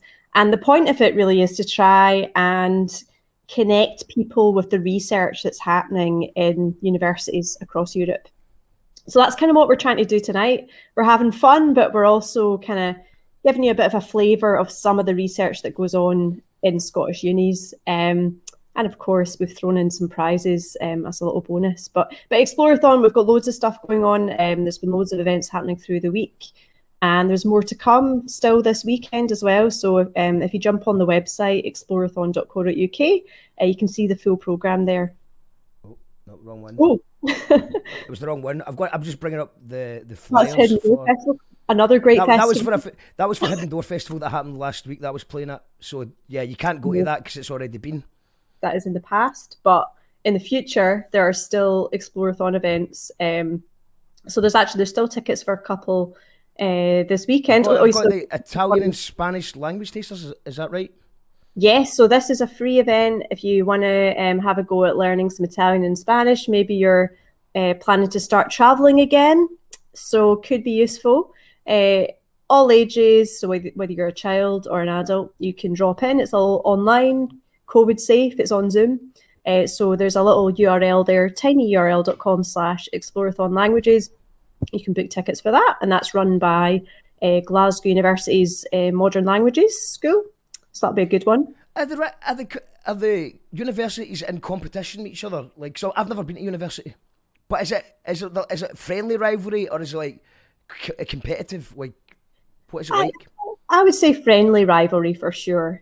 Tonight we've got people from Glasgow Uni, we've got Edinburgh, Strathclyde. I'm going to miss people out now. St Andrews. I think there's someone from Napier. So everyone, in my experience anyway, between different Heriot Watt? Pretty friendly. Heriot Watt as well. Heriot Watt, yep, that was another one. And also that's one of the nice things about Explorathon actually. It kind of brings all the unis together to work proper, kind of collaboratively. So it's nice, like the rest of the year, I hate Edinburgh, but for the month of September, we're pals. Only kidding, of course. And we've got tomorrow, that's so that this languages one's on Saturday, then tomorrow from 4:30 to 5:30. Tell us about this. This is good if you're looking to just keep the kids occupied for an hour. You can just put them in front of this. So it's an interactive workshop, basically a science show, but it's all online on Zoom. And yeah, you can grab free tickets for that. It's happening at 4:30 tomorrow. So tinyurl.com/makingnano. And it's basically about the nano world. So really tiny kind of technologies that are going to shape the future. So probably pretty cool. So yeah, worth checking out as well. And that's just 2 events. There's loads more if you hop on the website. And the survey. The survey, yeah. So I'll put this in the chat, but basically we would love to know what you thought of tonight and what you think of Explorathon and get your feedback. So I'll be putting a little survey in the comments. It's anonymous, and if you could fill that out, it'll only take a few minutes, and that would be great. It helps us kind of build the case for hopefully doing this again sometime. So please go ahead. This needs to be an annual thing, I think. So yeah, hopefully. Yeah, I think so. I think we've, tried something new, and this is the first ever Explorathon quiz that's happening right now. We're making history, Mark, right now. This is history in the making. It is history in the making, and we've got lots of teams. I think there's 1, 2, 3, 4, 5, 6, 7. We've got about 12 teams so far that are into the next round, so to speak. And do you want to sit? Do you want to just chill with me till I give the answers to the first part? Yep, sounds good. I'll just grab a cup of tea. Keep me right. Yeah, get your tea on. Well, actually, Becky said that Zara must be 100% caffeine by this point. I've not had any caffeine since lunchtime. today because I've made mistakes with that in the past. So this is actually a mint tea. But yeah, I have had a lot this week. Corporate minds control with grapevines. I don't know, James. I don't know. Not sure what that means. Right, okay, so let's do it. The questions, we're going to give the answers to part 1, and then we've got an amazing part 2 coming up. And I believe that we also have a special guest, musical guest, coming on while we count up the final scores. So what I'm going to ask for everyone to do that's got their... I'm going to ask you to just mark yourself just now. If you get it right, give yourself a tick. If you get it wrong, give yourself a cross. There can be no cheating. There can be no cheeky behaviour because we already have your initial answers. We will be checking that. So we go back to... Let's go back to the start. It was Alicia from Heriot Watt University. It was a really good round to start. It was the Spot the Lander round. I think I've got an appropriate mug. A very appropriate mug. For that one. This is the Spot the Lander. So... Remember, we asked, can you spot the lander? And the answer was yes or no for each question. So there you go. You can see it's the number 1. Yes, this is a respirometer. Respirometer, I think. Respirometer. It measures seafloor respiration and is bringing back sediment and water samples from 4,300 metre depths. And they've got to find this. Yeah. Just driving about the sea, and they've got to find it. I mean, I would imagine these are expensive. You can't just be losing them in the ocean. Yeah, I would have thought so. I think you'd need good eyesight. I would struggle with that. So the first one was yes, there is one there. The second one, yes, it's a baited camera. It's bringing back photos of deep sea scavengers from 4,300 metres. I take it by baited camera. Am I being stupid by assuming that they just cover it in stuff that the fishies will want to eat? Yeah, that'll be it, totally. And then it'll take photos when stuff comes and tries to eat it. Lots of stuff coming in to get their lunch and smile. And then C was yes. That was yes as well. What another one of the you can say that, Zara. I don't know how you say that word. Respirometer. Respirometer. And 4, it's a bit of a trick one, this one. This is actually a turtle head. Aww. So, does that mean if they said yes, they were wrong then? Yeah, because it's not, you were asked to find the lander, weren't you? Not a turtle. No. It's actually a turtle head. Working offshore comes with many perks, including wildlife sightings of dolphins, fish, squid, sharks and turtles. Much more exciting to look at than a lander, if you ask me. So yeah, that's the wee turtle head poking its head out. And that was round 1. So that was, the answers were there was yes, yes, yes, and no, a trick question. That is I doubt anyone got that one. That is difficult, because that was the only one that I could see quite clearly. So very cheeky from Heriot Watt University. But that's the beauty of a pub quiz. Round 2 was the anatomy round with Deborah McNeil of Glasgow Science Festival, and I'll just bring up the answers to that. It was number 1, the prostate gland; 2, the poison gland; 3, you can do that one, Zara. The corpus spongiosum. That's my attempt. What is that? I don't know. I'm not an anatomy person. Number 4 is clitoris. Number 5 is pedipalp. I'm calling it pedipalp. I'm assuming that's how you say that. I don't know that word either. And then the internal anal sphincter. So we've got to give the answer of what letter matches to each of these. If we get the picture up. Yes. So let's get the picture up. So yeah. So no. Can you do this, Mark? I'm just trying to find the answers. Oh yeah, no, I've got the answers. Sorry, did I just read out the question again? I think I just read sorry, yeah, that was my fault. Hold on. You just read the question. So the first one was. I just read it. Yeah, sorry, I did. Yeah. So what do you think? What are we thinking for the prostate? I've got the answers. I'll get the answers here. While I'm doing that, Sarah, just tell people a little bit about what it is you do while I just get the answers. Yeah, so I'm one of the people that helps organise Explorathon. I'm based at Glasgow Uni. So it's my job to kind of help our researchers connect better with the public, learn from the public, get people involved in research. It's a really fun job. I get to work with people who you've seen tonight, working on all kinds of things from astronomy through to history, art history, performance. And so I learned quite a lot, but my original background was in ecology. So I was a scientist. I studied crayfish. And I can't remember how I met Mark, but it's been years ago. I feel like I'm just monologuing now. See, well, Mark figures out what. No, but that's. By the way, Sarah, I know you like a wee comedy song from time to time. I was in Sweden and we had crayfish, and we ended up doing a song by a piano, and I can still remember it. It was basically a Kanye West song that we changed the words to "That Fish Be Cray." Nice. It was a I good have one. seen the meme that shit cray with a crayfish on. We did the snoozicle, because in Sweden they like their snooze. Their snooze was like a tobacco that you chew. So we did the snoozicle. We made a whole musical in Sweden. It was a sold out show to everyone in the house that was there. There was 12 people there, and we sold it out. Every single person that was in the house came to it. Wow. So that's I've got the answers here. Okay. For, this, which is handy. Which so one? yeah. Okay. If you want to talk us through this. You want me to talk you through this? Yeah. So. Okay. So G is the prostate gland. The poison gland you don't find in humans. Obviously, that's the spider. I would be worried. So that's O. The corpus spongiosum. If anyone can tell us what that is, that would be great. But that is also part of the spider. Is it? No, it's not. Corpus spongiosum is I. So it's in the male genitalia.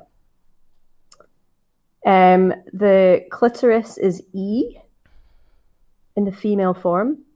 Pedipalps is in the spider, that's N. And then the internal anal sphincter is C. Amazing. It's a good round, this one. It was a fantastic round. I'm just laughing at Soapy's comment there. I'll just leave that off. I'm trying to be PG. Sorry if I'm swearing, by the way. I did realise when I put the intro at the start, I was like, maybe that's not. But it's just I'm just passionate about pub quizzes. Do you know what I mean? I sometimes accidentally swear. So then we go into the next round, which was round 3. It was an excellent round. It was the historical numerical bias. So if we remember, it was asking us. We were asking what had the highest numerical value. And the answer was 29 million Indians died of starvation in the 173 years that they were under British occupation. If you answered any of the others, you were probably relying on the various cognitive biases to reach a quick answer. The popularity in the media of the Black Lives Matter movement and the COVID-19 sanitisation practices make these topics more salient and easier to remember. The near inconceivable levels of celestial events become correlated with equally inconceivable measures. A bias then creates an anchoring effect, which increases your chances of assuming that answer to be the largest. 12.5 million enslaved Africans taken from the continent, 24 million miles to Venus, 4.6 million bacteria measured as aerobic colony forming units, or CFU as we like to call them on this show, the CFU. So that's the answer to that one. And I'm really interested in the cognitive bias thing. I would like to go further into that. But yeah, that's great. Number 4, we had Anna, and Anna is here. Is Anna still here? Anna was here. Anna is here. I'm still here. Hello. Oh, brilliant. Amazing, Anna. Welcome back. Thanks for It's great to be back. So, your question was, it was the Hippocampus, and it was a very interesting round. So I'll let you just talk through the answers. So, in fact, what I'll do is I'll bring up the pictures again, because you probably know the answers. Am I right in assuming? I've got my notes, so I'll be all right. Right, okay. Especially when I get to the footballers' names. Okay, so we've got what we've got here is explain, and I'll just let you take it away for this part. Sure, yeah, I deliberately kind of cheekily put up some pretty misleading pictures, like the ram's horn there. But it is in fact named after the hippocampus.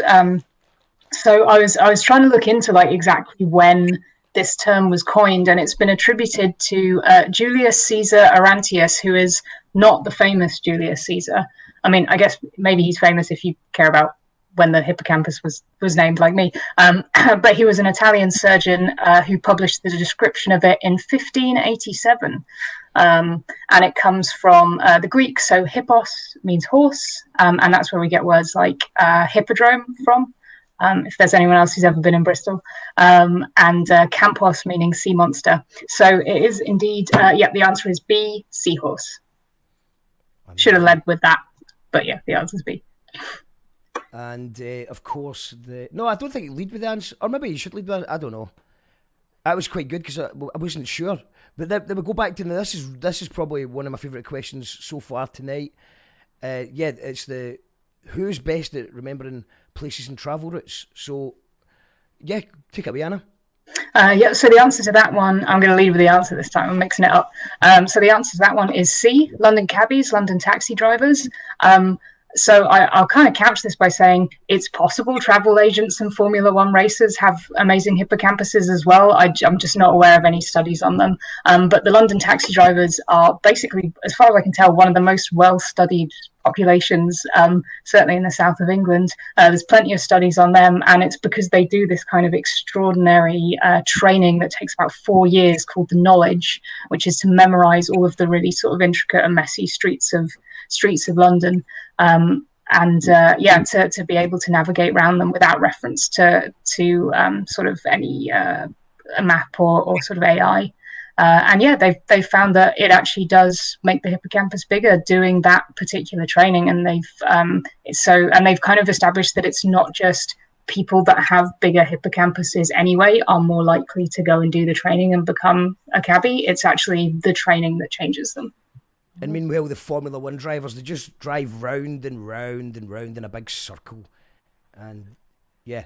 So, does sat nav then make would that have the opposite effect? Do you think that's making? Yes, I would say so. I mean, that's a good question. Like, I don't know sort of how much you have to do to how much you have to do to actually get this hippocampal effect, because obviously we're looking at people who did 3 or 4 years of training. The one thing that paper did find with the London cabbies is other types of memory got worse.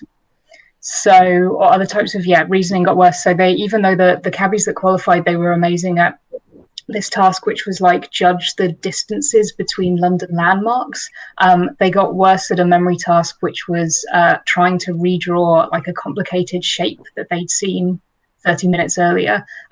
So it might be that, if you're using sat-nav, then your memory for navigation is getting worse. But it might be if you're using that time when you would have been memorizing maps to do something else, then you're not necessarily losing out overall. So by getting better at one part of your brain, you're actually ruining another part of your brain. I mean, I think they were still okay, but just were a bit worse than the people who weren't cabbies at this other memory type.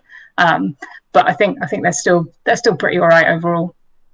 Wow, Memento. Yeah. So what's the script of this? So the answer to that one is A, Christopher Nolan. He's a very kind of prolific filmmaker at this point. Has done the Batman trilogy. I think Tenet was his most recent one. But his breakout hit was Memento. And I hope everybody's is marking themselves just now. Give yourself a tick and a pat in the back if you got that one right. And then the football one. Who was recently diagnosed? This particular footballer that the question is referring to is B, Gordon McQueen. I think both A and C are Scottish footballers who have also played for Manchester United, but they're both much, much younger than Gordon McQueen. And 5, the Mind Palace. Yeah, so the Mind Palace answer, it is incredibly C, 456 cards, which is 8 3/4 packs of cards memorized in 10 minutes. I feel like it would take me 10 minutes just to flick through that many cards, let alone try and then remember which ones I'd seen. And that record is held by Tenon Tamir from Mongolia. That's incredible. Yeah, that's amazing stuff. Thank you so much, Anna. It's been great to chat with you, and that was really interesting stuff. Have you got Anna? Have you got anything to promote or shout out? Again, I think I've already asked you that actually, but No, I'm all good. Just yeah, it's been great to be here. It's a really fun night, and yeah, good luck everyone who's trying out for the prizes. thank you, Anna. And we're now on to round 5. It's Alex Blanchard, and the question was about it was the LED, the little LED that John Gillis asked me to put on the full screen so we could count them all. And do you know anything about this kind of stuff, Sarah? No, this is completely outside of my comfort zone. So the answer was 256, so it was B, so it was in the middle. And I quite like the way that is the case, because you know, it was the card one was the biggest number. And so if you're one that goes, oh, it's going to always be the biggest number, you were wrong. It's actually B. It was right in sandwich in the middle. So yeah, your educated choice, you had to change up your technique and your tactics for this one. So that was number 5 from Alex. We've got number 6. It was Hannah, who that was that great picture. I think it was, what is this? Was the question. Have you any ideas, Zara? Oh, you know the answers. So that was go straight to the answer. Yeah. So 1 point. Okay, so this is important. You get 1 point. It's an acceptable answer if you say a nerve, axons, nerve root, anything like that. You get 2 points though if you specifically called it the neuromuscular junctions of the phrenic nerve from the section of a mouse triangularis sterni muscle. Did you get that? I'll tell you what, you get 3 points if you got that. Do you know what? Yeah. I'm going to give you 3 points if you got that last answer. But 1 point if you said a nerve or anything along those lines. Wow, what a sentence.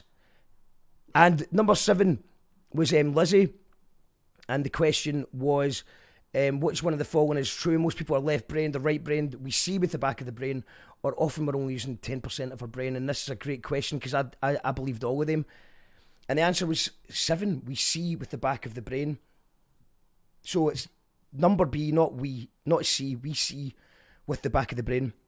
Visual information is processed in the occipital cortex. A and C are common myths. So, do you know, that's a myth. Is that a myth? Obviously, you're a scientist. So when you said you were a scientist, did you just stop becoming a scientist? I'm in recovery. Recovering scientist. So, yeah, did you believe that 10%, the right brain and the left brain, I hear all the time, especially in the music scene, it's like people say, you know, that as the artists are more got left brain. So that was that's a load of nonsense. And the 10%, people only use normally 10% of their brain.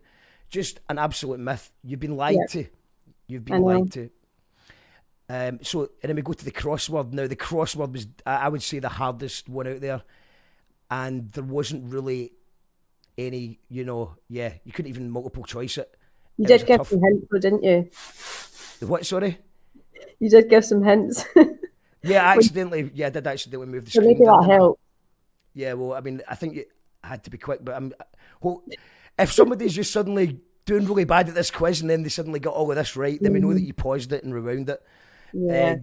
Can you see that? Do you want to read out the answer? So it was, can you see that? Or will I just... You want to read out the oh no, can we do this at the same time?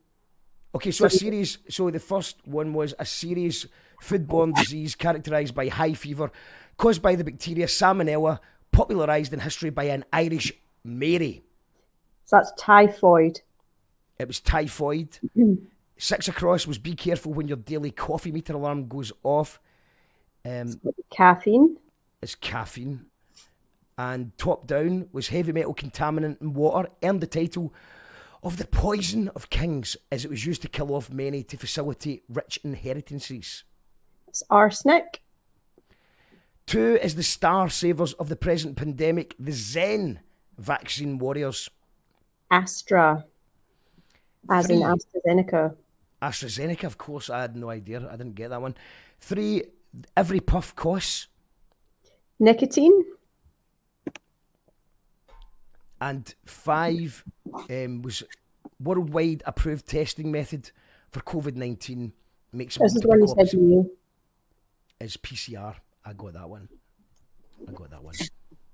So yeah, congratulations to anyone who got more than one on that one. It was that was certainly up in the ante a bit there. And we'll go for straight into round 10, which was Stephanie. Is Stephanie here? Stephanie is here. Stephanie, how you doing? I'm doing all right. How are we? Welcome back. Thank you. And I'll just I've done something wrong here. You're beating the quiz. Yes, I've ruined it. Stephanie, what was the question again?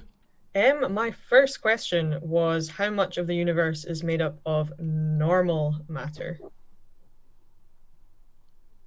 And it was. Hold on, I'm just trying to bring it back up. Do you remember the question off the top of your?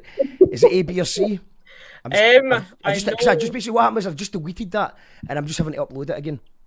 I know that it is around about 5%. So only 5% of the universe is made up of the normal matter that we can see and detect and know about. That is incredible stuff. And what about the question B? So question B, we showed a picture of Andromeda, and I asked if we were to suddenly make all the dark matter in that galaxy disappear, what would happen to it? Would it either fly apart, would it collapse inwards, or would nothing happen at all? And I find this one very interesting because it helps you understand how we measure where the dark matter is. So if I made all the dark matter suddenly disappear in Andromeda, all the stars would fly apart. And the reason that happens, if you can picture the galaxy as a roundabout, and all those stars are going round the roundabout at the speed that they're going. If you were a car going round a roundabout, the thing that keeps you going in that circle is friction. But in this case, we don't have friction. What we've got is gravity. So if they're going at that speed and we suddenly got rid of dark matter makes extra gravity. So it would be the same as suddenly chucking some oil on the tarmac when you were going round a roundabout. So all those stars would no longer be going round a roundabout. They'd all fly off. So that's how we work out how much is there based on how fast the stars can be going. Amazing stuff. So I've just got a comment saying that we skipped number 8. We did. I've apologised for that. Yes, okay, I did do that. Thank you so much, Stephanie. It's really been interesting hearing everything you have had to say, and good luck tracking down that dark matter with your fancy maths. Thank you. Cheers. Bye, Stephanie. That was brilliant. Question 8, sorry about that. Yeah, we're going to go back to question 8. Question 8 was Helix Park you have to visit if the kelpies you want to see. But what structure would you visit if it's DNA you want to see? It was single helix, helix hoop, helix ring, or double helix. And we'll tell you the answer just now. The answer was double helix. DNA structure is a double helix formed from 2 complementary strands connected by hydrogen bonds. The structure of DNA was discovered in the 1950s by Rosalind Franklin and Maurice Wilkins. They used X-ray crystallography to photograph and study DNA structure in London, and James Watson and Francis Crick, who demonstrated their model of DNA in Cambridge. Curious fact, for their work, Watson, Crick and Wilkins received the Nobel Prize in 1962, despite Rosalind Franklin's contribution to the discovery of DNA's helical structure. She was not named a prize winner. Outrageous. Outrageous. And okay, so that was number 8. So we're going to, I think we've got one more round to announce, and that was the amazing artificial intelligence machines. Is I think is Paula still here? Yeah, she is. Hello, welcome Hello. back. I'm still here. Yeah. So we have the question, which was guess a song. I think a few people would have got this one. Yeah. There were a few keywords here and there. There's a few keywords. And the answer was? It's B, Bohemian Rhapsody. I'm not going to sing it. I hope you have it.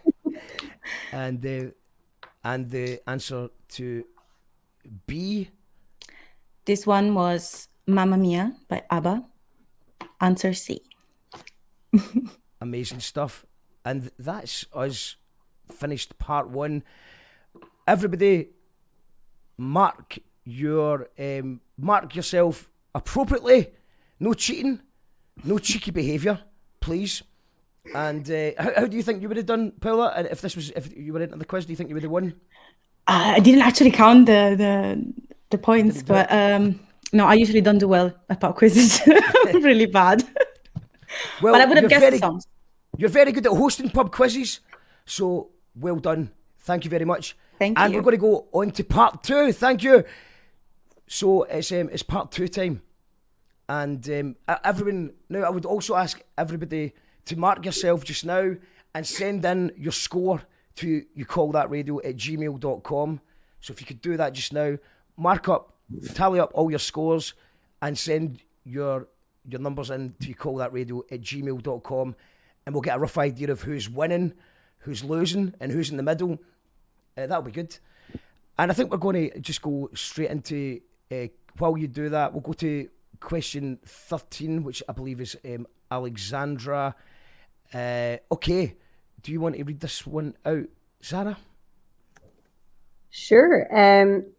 So Alex's question is, what species of tick is responsible? Oh, Alex is here.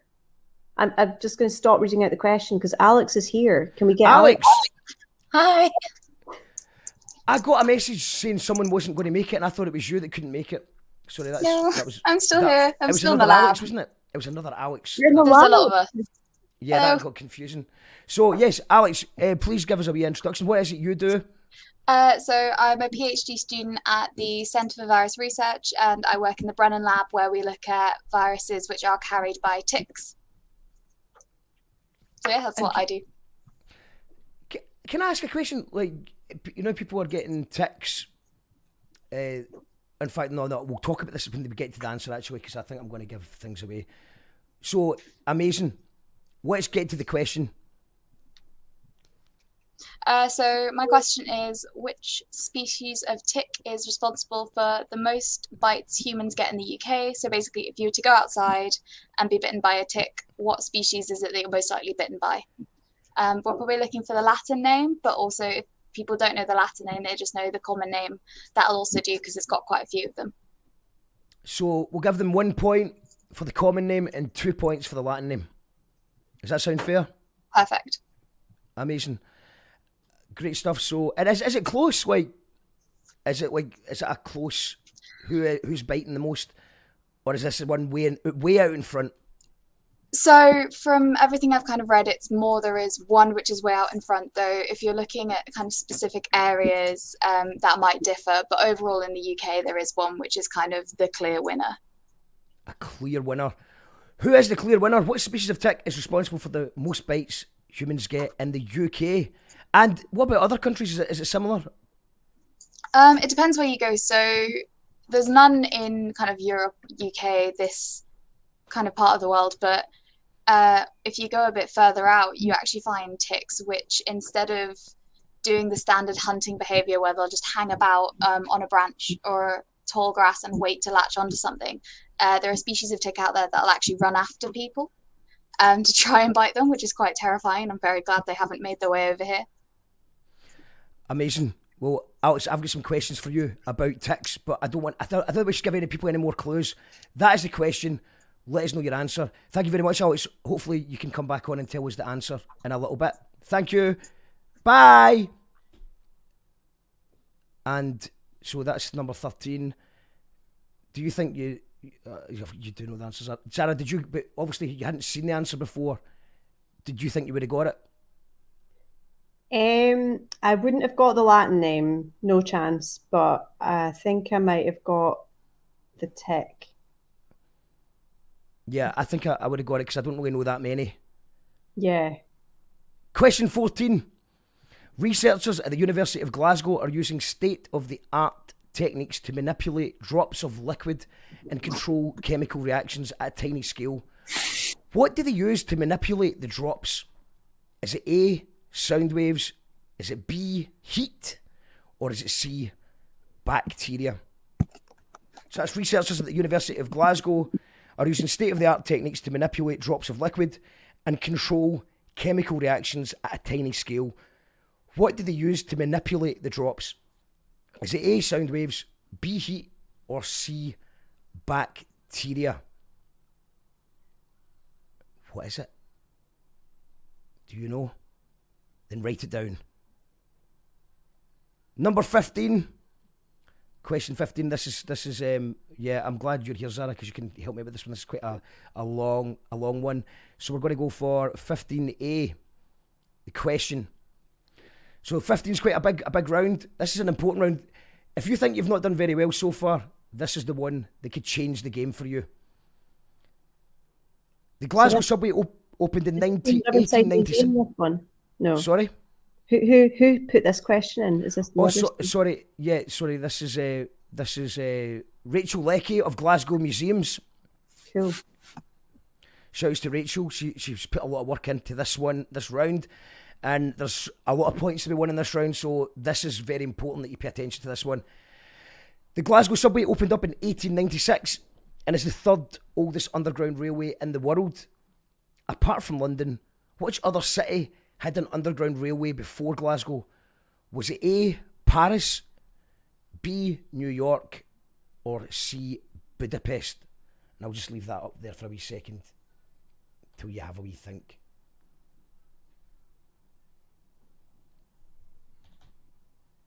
Have a think. I actually seen you in an underground once, Sarah. I have been known. Yeah, you were just like sitting across from me and I was like, that's Zara. I said hello. You said hello back and then somebody had to get off at a stop. They're handy, aren't they? They're good. I've not been on it in a while. I miss it. I like that one, you know, there's the one carriage with the different upholstery on the cushions. Do you mean the Gallus carriage? The Gallus carriage, yeah, it's a good one. Is that what it's called? I think it's called the Gallus carriage. I think that's the Latin name for it. It's so that's that was question A. Question B is the skateboard display at the Riverside Museum celebrates the craze from America arriving in the 1970s Glasgow. In the Tokyo 2021 Olympics, which medal did British skater Sky Brown win in the women's park skateboarding event? Was it gold? Was it silver? Or was it bronze? Which medal did British skater Sky Brown win in the women's park skateboarding event? Do you skateboard? No, I don't think I could even stand on one without falling off. I remember being very disappointed because when I was a wee guy, I watched The Simpsons and I thought Bart Simpson on a skateboard looked good, and I just thought I'll be good at that, and I wasn't. Disappointing. Question 15C. You want to read this one out, Sarah? Sure. The common clothes moth is a well-known household and museum pest. Like most insects, the moths have several life stages: egg, larvae, and adult. Which life stage eats and damages household items? Is it A, egg, B, larvae, or C, adult? Okay. And that's sorry, did you finish that? Sorry. Yeah, A, B, or C. A, egg, B, larvae, or C, adult. Which stage eats and damages household items? And there's a really good answer for this one as well. And then we go to number D, which I believe has a... Yes. Campbell Museum in the Art Gallery is home to a much-loved elephant who, during his life, toured the country with a menagerie and then settled down in Glasgow Zoo. Do you know the name of this nightly Glasgow star? And we've got a wee picture as well, just to jog your memory. Jog your mind palace. What's he called? You might have seen him at Kelvin Grove Museum. What's he called? What's the elephant called? I'll give you a bonus point.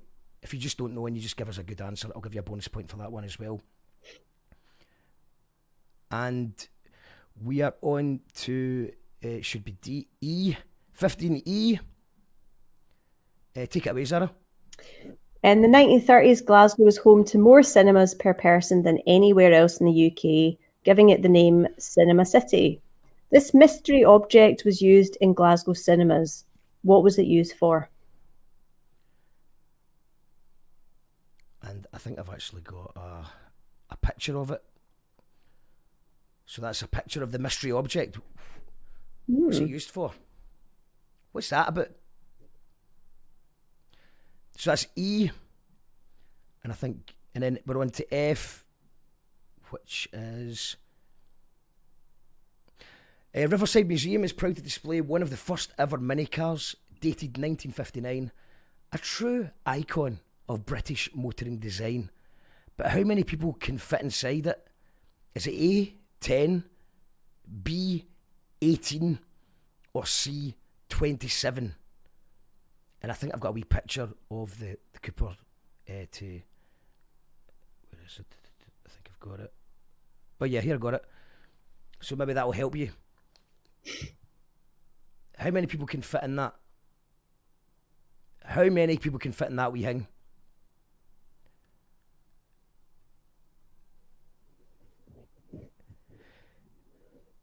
One more time, it's 10 people. Can 10 people fit in that?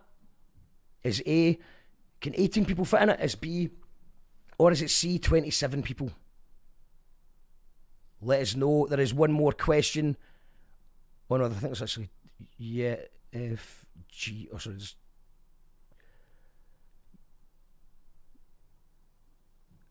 I don't know if I've got the question for G.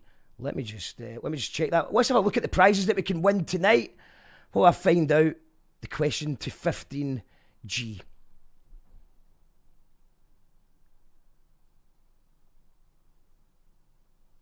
Oh.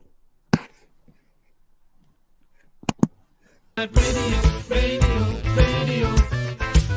More like a TV show. On almost every night. It's gonna be streaming live.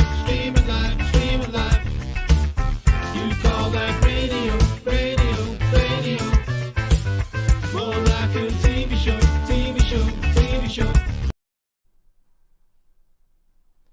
And we're just checking that question. Just give me 2 seconds, guys.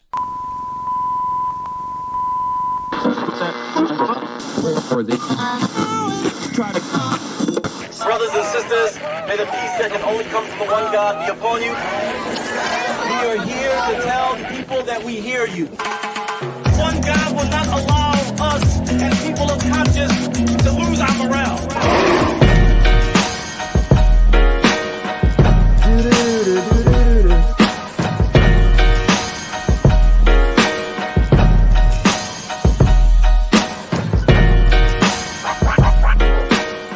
Powered by our patrons.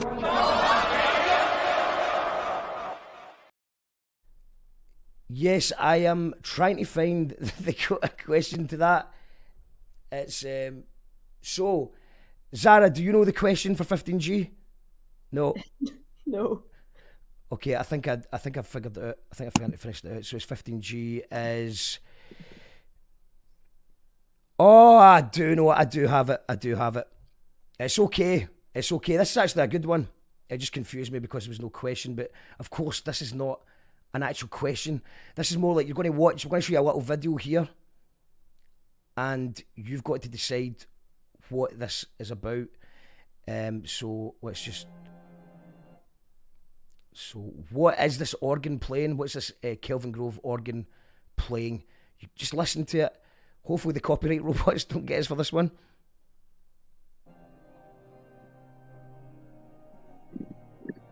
Can you hear that? It's quite quiet.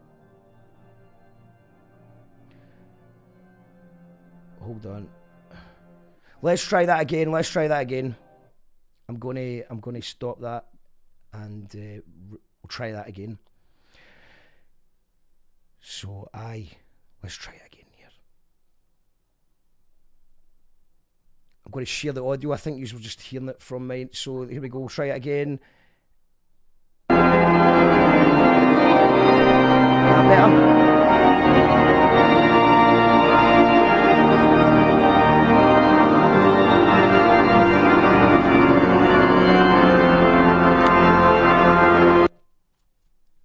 What was that? One more time. This is 15G. What song has been played?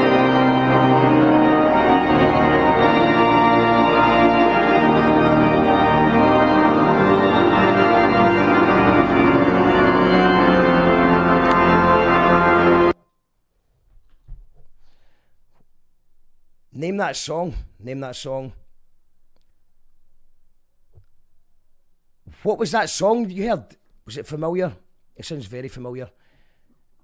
And now we've got one more question from Rachel of Glasgow Museums. It's 15E. This is the question. It's 15E.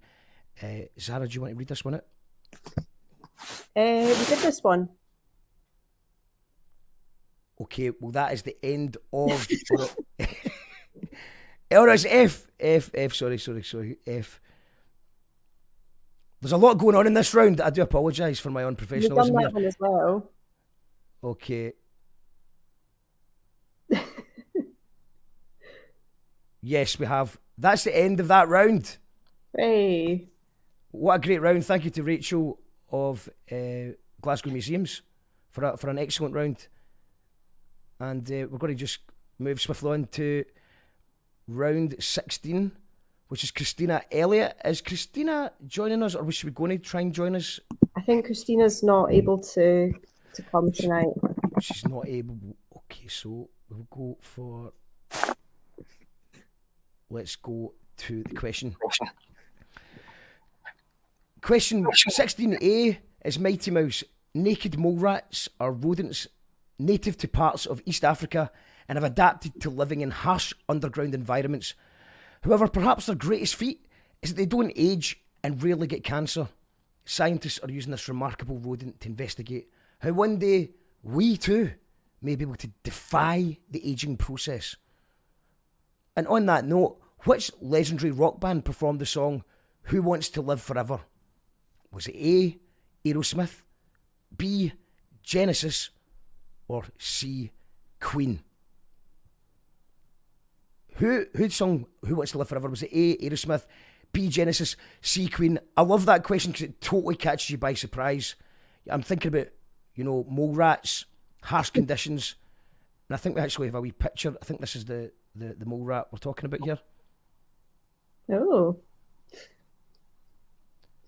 That Nice. question caught me by surprise. Perfect. This is 16B. You can do this one, Zara.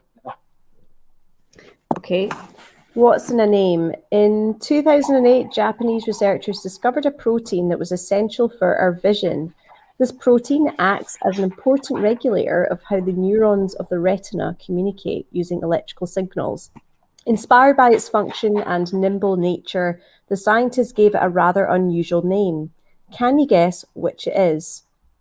Is it Pikachurin, Sonic Hedgehog, or Frizzled?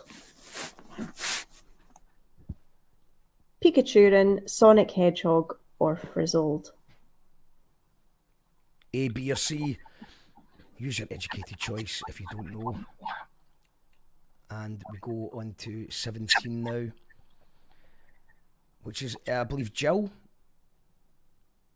of the University of St Andrews. And let's go to that. Although most dolphins live in the ocean, there are a small number of dolphins that live only in tropical or subtropical rivers in Asia and South America. Living in these environments requires unique adaptations. Which of the following is not an adaptation to rivers? A, they are blind. B, they are deaf. C, they have really flexible bodies. D, they use can you help me with that? Echolocation. To navigate similar to a bat.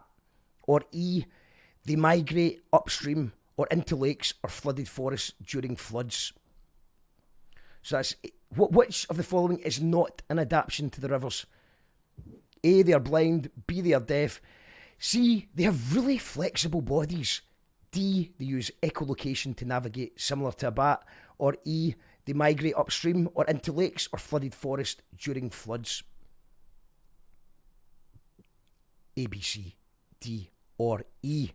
And we're getting very close to the end of the quiz. We have next up Stephen Johnson of the University of Glasgow. And take it away, Zara. Okay. Stephen's question. We use deep learning, a type of artificial intelligence, in our research. The game Go is a very popular game in Asia. A professional Go player was first beaten by a computer in 2015. What was the name of the computer? And there's no multiple choice. You just need to know it. Guess a computer. Guess a computer name. It's a difficult one. I didn't get it. So, what was the name of the computer? I do remember the story, though. I do remember it happening. A professional Go player was first beaten by a computer in 2015, but what was the name of the computer? Is number 18. And I believe we've got one more question from Andrew Wilson, who I believe is actually also cooking his dinner. Yeah, So is he there? Is Andrew there?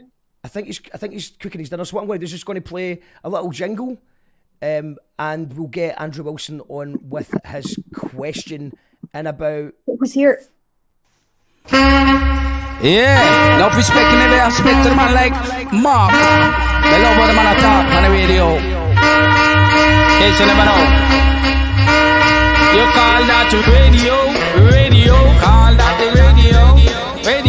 You call that radio, call that the radio. Come and say, in my name, I'll just go with the flow. In my name, I'll just go with the flow. So till you miss a mark, now go bend down low. Till you miss a mark, now go bend down low. Boom. Lot of mercy. Yo. You call that radio. You call that radio. Come and say, don't you be another man, I'll go lose your head. Say, don't you be another man, say, and lose the head. I say, radio, call that radio, straight from outer Glasgow, straight from outer Glasgow, nice enough on the studio. Come and say, in my name, I'll just go with the flow. In my name, I'll just go with the flow. So till you miss a mark, now go bend down low. Till you miss a mark, now go bend down low. No radio, you call that the radio. Them man I give you miss a lot of subject, and them I think a man you can't object. So don't you ever come and disrespect. I love and respect in a every aspect. And we're back. So I believe that, the credit card and the barcode with a text. Amazing. I know that one. Okay, Zara, I am going to just get that just now. Could you tell people, one more time for people that are just tuning in, about Explorathon? Yes. And stuff like that. Stuff like that. So tonight is part of Explorathon. It's been happening all through the week. Explorathon is part of a bigger festival called European Researchers' Night, which is celebrating research across Europe and Scotland's place in Europe and collaborating with researchers all over the place. The point of tonight is really to just get our researchers out and about, chatting to people about what they do, so that we can all learn something and they can learn from speaking to the public as well. So we have obviously the quiz tonight.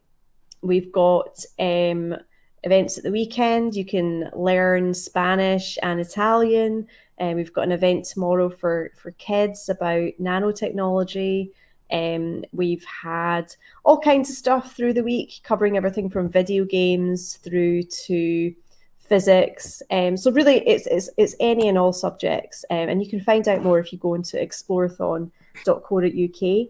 And we do also have a feedback form, which I'm going to share in the chat. So I'll just put it on YouTube, because it would be great if you could just take a couple of minutes to tell us what you think. And hopefully we will be back next year in some form, whether it's online or face-to-face, remains to be seen. But amazing. Yeah. Brilliant stuff. I am ready for Andrew. Hopefully Andrew's ready for us. Andrew, can you hear me okay? Hi, I can hear you grand. You hear me okay? Good stuff, mate. How you doing? How's you been finding the pub quiz tonight? Are you finding it difficult? You finding it easy? I think it's been pretty difficult. I don't know if I just struggled with a lot of these, especially spotting the difference between a spider's anatomy and finding the clitoris. And I've got your question, by the way, Andrew. I nearly thought I'd lost your question, but we're ready to go. Just before we do the question, Andrew, could you just tell us a little bit about what it is you do? Yeah, so I am a senior lecturer at the School of Mathematics and Statistics. I research on teaching, learning and teaching mainly. A long time ago I was doing mathematics, just mathematics, and now it's the learning and teaching of it.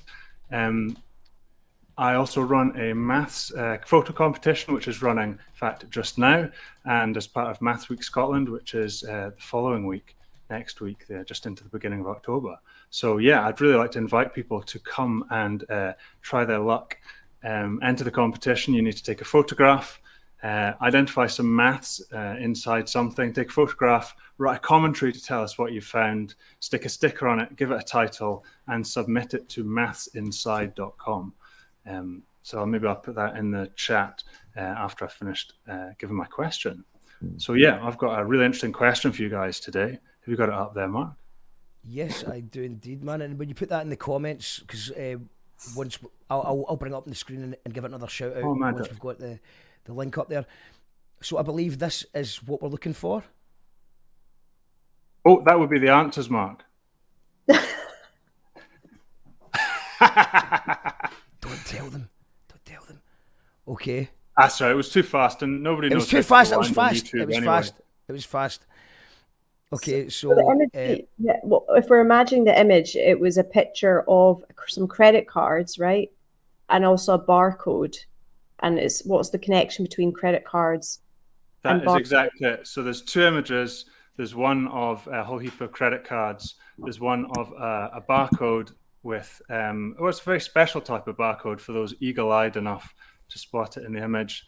And yeah, the question is, how are the two images connected? So what is the link between credit cards or bank cards and a barcode?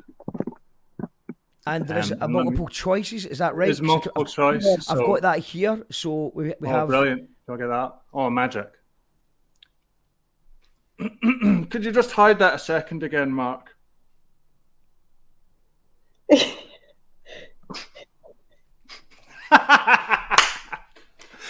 It's okay. Maybe it was too hard a question. The last question. We got to the last question. What's that? And then I've ruined it. I've ruined it. Pub quiz is cancelled. It's cancelled. Oh, don't be that. Don't go that far. Don't go that far. There's good prizes to be won. He'll get the prizes if you cancel it. Sarah. Let me put Sarah. Andrew, you get the prize. You get the prizes. You just get all the prizes. Fantastic. I love Etsy. Okay, let's pretend that never happened. Let's try again slowly. Okay. So the we're going options to imagine are a credit card. I'm really sorry, Sandra. I'm really sorry. Okay, so we're imagining a credit card. Do the question one more time, and I'll sort the multiple choice thing. You're imagining a picture of a credit card or a heap of credit cards and bank cards. You got that in your mind? Next to that, you've got a barcode, and in fact, it's the barcode off a book. If you're spotting, if you're looking really hard, it's the barcode off a book. And the question is, how are these two images connected? What is the link between them? And your options are A, money, B, shopping, C, identification code, D, error detecting code, and E, scanning. So that's 5 options. You've got money, A, B is shopping, C is identification code, ID. Oh, there we've got them, brilliant. D is error detecting code, and E is scanning. Andrew, I am very impressed at your professionalism to remember a question. Wait, are you reading from notes? Yes. Oh, good. I just thought that was really, really. I thought you had one of those mind palaces that we were talking about earlier on. No, yeah. I've not got a mind palace. University doesn't cover those kind of expenses.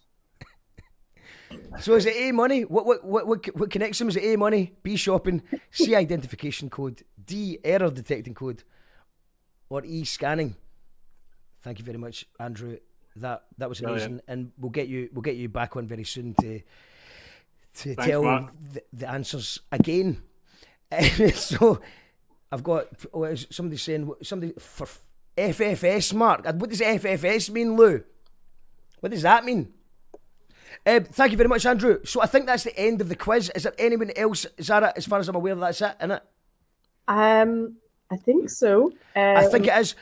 Anybody else want to ask a question that should be asking a question, hasn't already, then please let me know now or forever hold your peace. I think we've got a musical guest coming on. So what's the link? Here you have an image. Yeah, I've got it. Yeah, cool.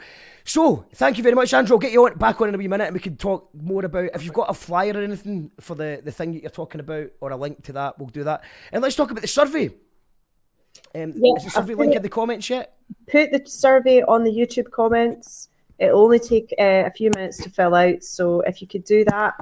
You know what, I'll need to say it's all right, because YouTube bans websites unless I need to tell them that I know you. Sorry, I know Mark. They're allowed to spam it. Yeah, if you could put the.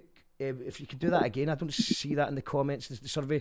But it'd be really good if everyone does fill out the survey, so that Explorathon can get some feedback from everything that you've seen tonight. And hopefully we can do this again next year. I believe that is the end of the question 12 again. Someone's asking for. Okay, question 12. Right, okay, it's your last chance to get the questions one more time. Question 12. All right, yes. Okay, do you know what? We're just going to do the question. Question 12, because obviously question 12 was cancelled, remember? So question 12 is this. Question 12 is... This is a good question. Is the econometrics course examination easy? I don't know where this question came from, but somebody submitted it, I think as a joke. And obviously we're not using it, but or maybe we are using it, are we? We're using it. Let's just give it. It's a 50-50 chance. People have got to get it right.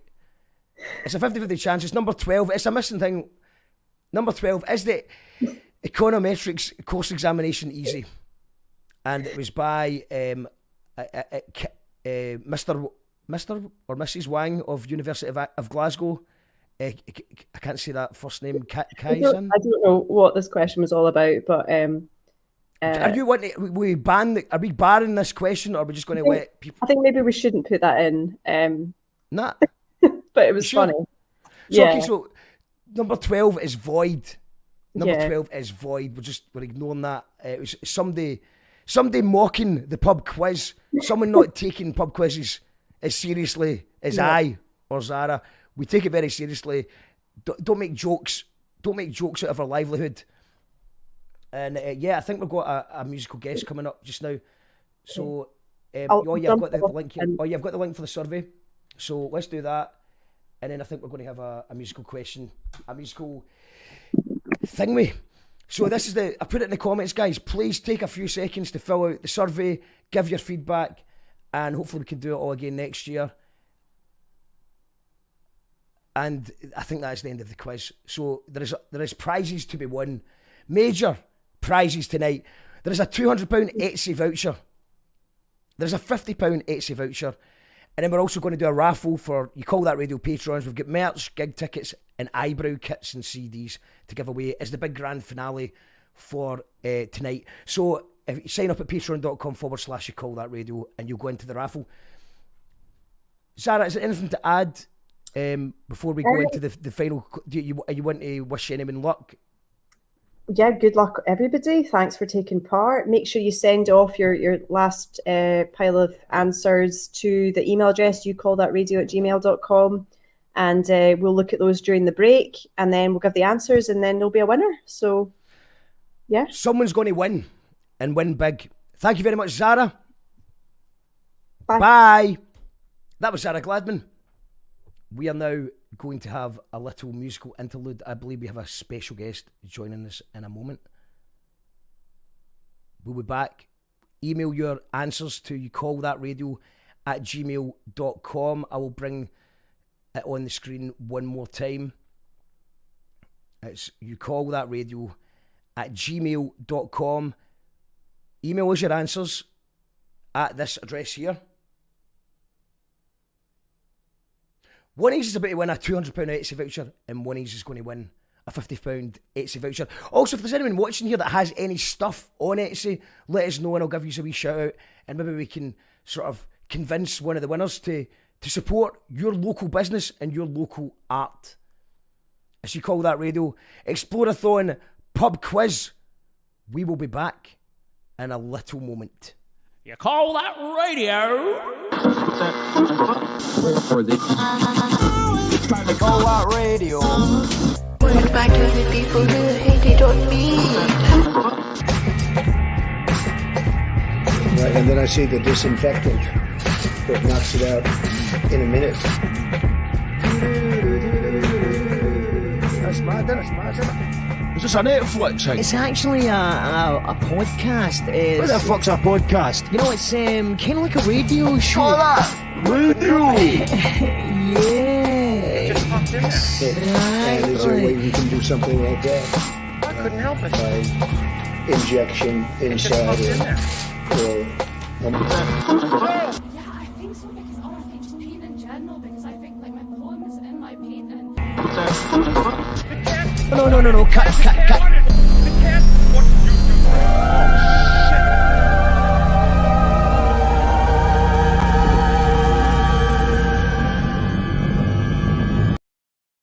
Ladies and gentlemen, email your answers to youcallthatradio@gmail.com. A winner is about to be announced.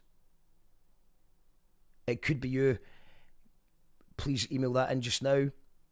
And we're going to... Well, I think we've got a special musical guest about to join us. But while we're waiting on them and while we count up and collate all the answers, I'm going to play a little song that You Call That Radio filmed. You Call That Radio is we've done 300 live streams since lockdown began. We also do an audio podcast. It's available on Apple and Spotify. And we also do live music sessions from various different venues. And we did a really good one. We're at an amazing gig recently. It was Joe Diarc of the Twistettes, who's playing on the 16th of October alongside Becky Wallace, and they'd played a phenomenal gig at the Icebox. The first gig I had been to since the before times. So let's just check that out while we give you time to send in your answers.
outstanding version of Late Night Sketchy, which is actually originally a Gyro Babies song, which is my band, by the way. Is Gyro Babies and my other band's Jackal Trades. And Jodie Ark and Becky Wallace did a phenomenal version of that song, so I just thought I'd play that as we need a wee interlude to catch our breath and give you a chance to send in your answers. And I have received answers from Team Equinox, Miracle Gillis Company, Kato 90, Artificial Unintelligent, We Want Answers, Risky Business, Becky No Mates, Hollow and Horny are all in it to win it. If you send in your answers over the next 5-10 minutes, then it will still count. But we are now I'm going to ask you to mark yourself here. Mark yourself, and then give me then you're going to have to email in your final tally of the scores. We'll quickly check to see there's been no cheeky behaviour, there's been no cheating. So let's go. Let's start at question 13, which is Alexandra Wilson of the University of Glasgow, and it's a question. Oh, Alex is in the house. Hello. Hi. I've actually moved back to my house from the lab. You so literally yes. are in the house. You were in a lab, and now you're in the house. Thank you for coming back. Sorry? Yeah, so the question was, hold on, we're going to just bring it up here just now. Question 13. What species of the tick is responsible for the most bites humans get in the UK? And you said as far as the UK goes, it's right in the lead. It's right way in front. Yep, so the tick responsible for the most human bites is, the Latin name is Ixodus ricinus, but it's more commonly called the deer tick. It's sometimes referred to as the sheep tick. If you check Wikipedia, it's called the castor bean tick, but I don't like the association of ticks and food. So I've just put, that's the spelling, and then the deer tick, 'cause that's the one that I've heard it referred to as most. And we're given 1 point for deer tick, and we're given 2 points for the Latin version. Yep. So if you're marking this right now, if you've got deer tick, give yourself 1 point and a pat in the back. And if you've got the Latin name, then give yourself 2 points and 2 pats in the back. And just going back to, is deer tick the one that can be quite dangerous for humans? So the deer tick is one of the ones which can carry Lyme's disease, which is probably one of the biggest problems in terms of diseases that ticks can spread in the UK. If you go further afield, there are unfortunately a lot more other viruses, parasites, and bacterium than ticks can carry, which can cause other nasty diseases. But in this country, it is mostly Lyme's disease, which is caused by the bacterium Borrelia, and it is carried by Ixodus ricinus, unfortunately. I don't know if this is. I just like that. The question I was wanting to ask you earlier on about that is that the Lyme's disease thing is because quite a few people I know did get it. So I understand it's like the bullseye kind of bite. So it's almost like a midget bite, but you can tell it's like a kind of a dartboard, or for lack of a better bullseye.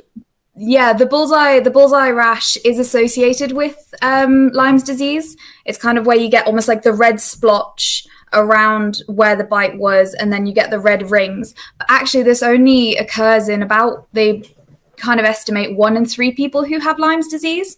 The problem with a lot of the diseases associated with tick bites, especially in this country, is that quite a lot of the time they're either asymptomatic or you get like a mild version. It's only in kind of more rarer circumstances, say if the person's like immunocompromised, that you get, or it's left untreated for a long time, that you get the more drastic outcomes. So yeah, Lyme's disease, you do get the rash in about 1 in 3 people, but it's really important if you're ever bitten by a tick to go to the doctors if you feel unwell at all in 30 days after the bite is kind of the given advice. So, because I have heard that the earlier you catch it, the better it is. So, actually my partner, she got bit and got that thing happened, took antibiotics for 30 days, and then 30 days later got another bullseye bite again. Oh no! And I'd never had it in her life before, but it happened twice in the space of a month, and then had to go back on the antibiotics again. And I've heard lots of people getting these bites more. Do you think this is down to the fact that I don't know, more people are using, I hate the phrase staycation and stuff, but more people have been like, over the last year, have been hiking and, you know, exploring the Scottish countryside and stuff like that? Or is there genuinely a problem with just more of the ticks hanging about? So the answer is kind of yes and yes. Unfortunately, like because everyone is obviously staying at home a lot more, there is an increased instance of people coming into contact with ticks just from getting out and exploring their local areas more. We're seeing this not just in the UK, but in places like Germany, where they've got quite a big tick problem at the moment.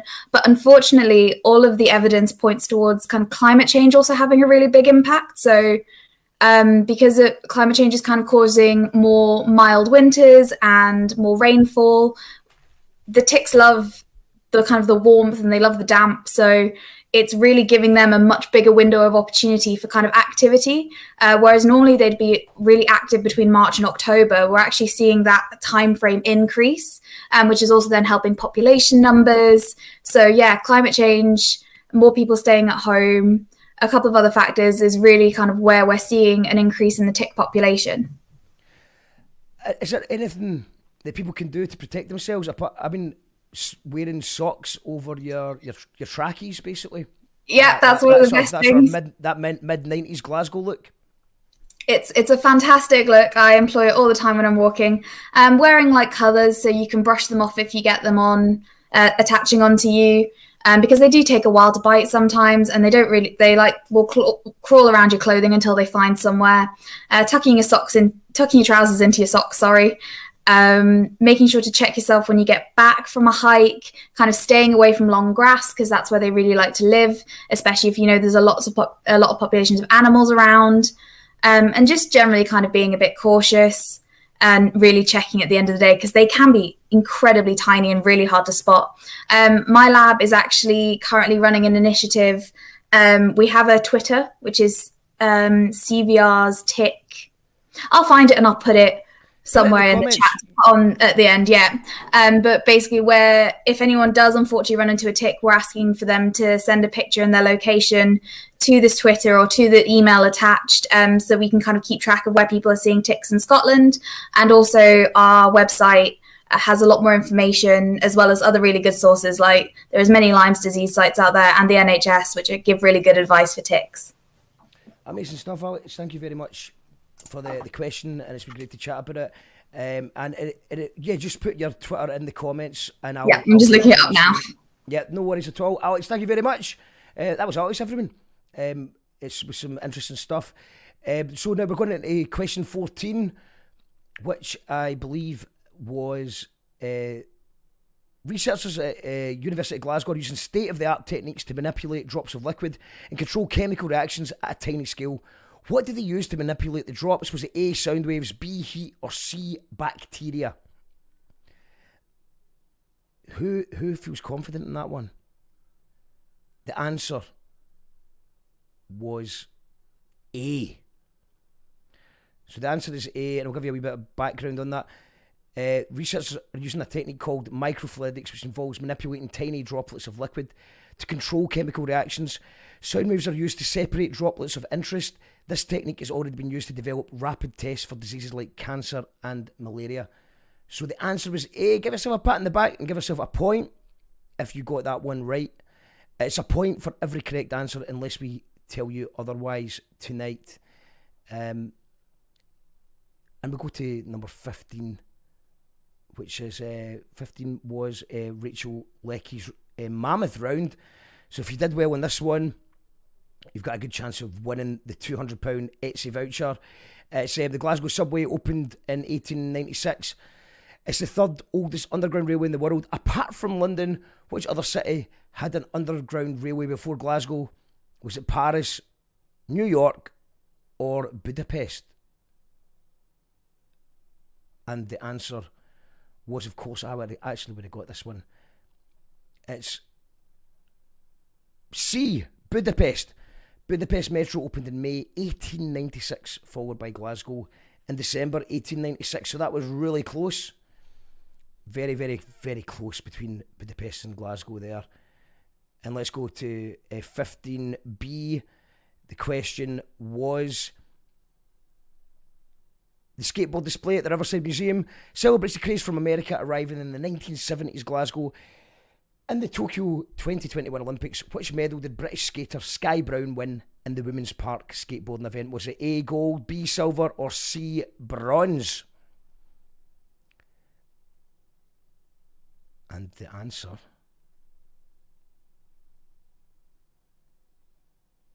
was, of course, bronze. I say, of course, I didn't get that.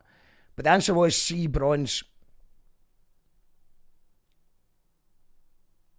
It's getting exciting now. It's getting exciting. And now we go to question 15C. And the question was, the common clothes moth is well-known household and museum pest. Like most insects, the moths have several life stages: egg, larvae, and adult. Which life stage eats and damages household items? Is it A, egg, B, larvae, or C, adult? What do you think? What do you think? The answer was C. Glasgow Museum's conservation team are actively investigating threats clothes moths pose to the collections and trying out new ways to minimise damage. So the moths are jumping about the museums and ruining the art. But it's not their fault. They're just hungry. And that's what they like to eat. So let's go to D. This fine fellow, the elephant. Do you recognise this guy? Have you been to the museum? Have you met that elephant? Have you seen this elephant before?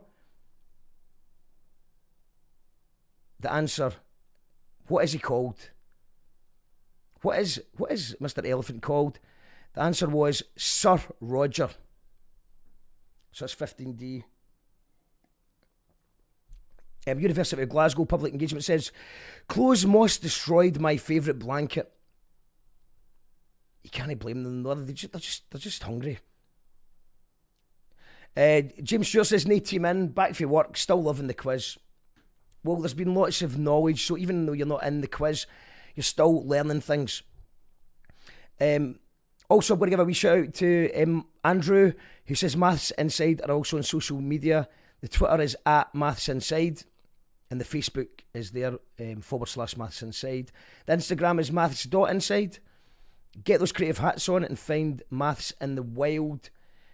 You can enter the Maths Inside photo competition until Friday the 2nd of October at 11:59pm as part of Maths Week Scotland 2021. Also, Alex has posted her Twitter, which is Viruses Tick CVR. And if you are going out about in the beautiful Scottish countryside or the beautiful countryside, wherever you are, then you should be following this and keeping an eye on it. Becky says, got to get the kidlets to bed, but thanks for an entertaining and educational evening. Very interesting, Alex. I'm not going to go through all the comments. I'll try and go back to the comments in a little bit, but let's go to the next question from Rachel Leckie of Glasgow Museums. It was 15E, and the question was, in the 1930s, Glasgow was home to more cinemas per person than anywhere else in the UK, giving it the name Cinema City. The mystery object, I'll show you a picture of the mystery object again. It was, I think it's called the Scoosh. This is the Scoosh. So have a look at that. What was that used for? What do you think the Scoosh was used for? And has anyone been to cinema recently? I think I want to go to the cinema to watch The Sopranos' new movie, The Many Saints of Newark. So I'm looking forward to going back to the cinema. And they don't need to use the Scoosh anymore, because the answer is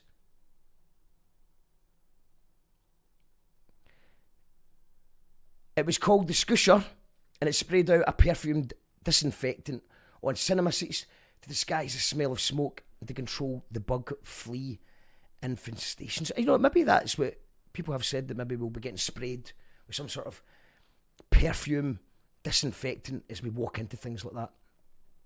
So that's 15E. And I think 15F was the Mini Cooper.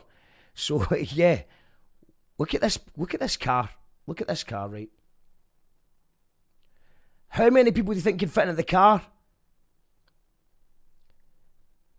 The answer was incredible. It was the biggest answer. It was C, which is 27. 27 people fit in that wee car. Can you believe that? Mental. So the answer was C for that one. And we will go on to, and then I think there was, that was the end of that one.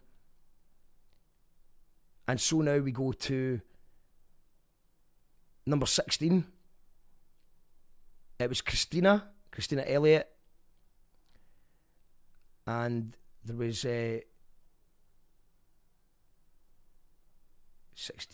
sorry, hold on.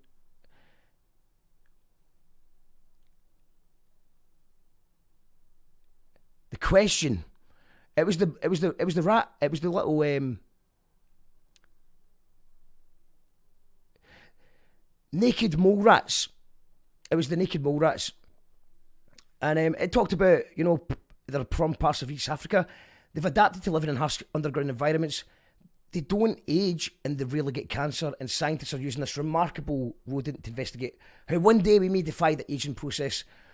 Which legendary rock band performed the song Who Wants to Live Forever? Was it A, Aerosmith, B, Genesis, or C, Queen? And the answer was, of course, Queen. And then we go to 16B. In 2008, Japanese researchers discovered a protein that was essential for our vision. This protein acts as an important regulator of how the neurons of the retina communicate using electrical signals. Inspired by its function and nimble nature, the scientists gave it a rather unusual name. Can you guess which it is? Pikachurin, Sonic Hedgehog, or Frizzled? I would have guessed, I didn't know, so I would have guessed Sonic the Hedgehog. But it was this guy. A.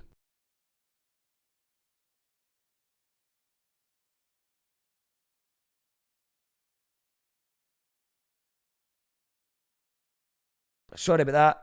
We get cut off there for a second. Sorry about that. So the answer to that, of course, was A, which is the Pikachurin. The Pikachurin. Answer is A for 16B. And then we go on to number 17, which was Jill of the University of Glasgow. And the question for that one was, it was about dolphins. It was about dolphins. So let's just bring the question up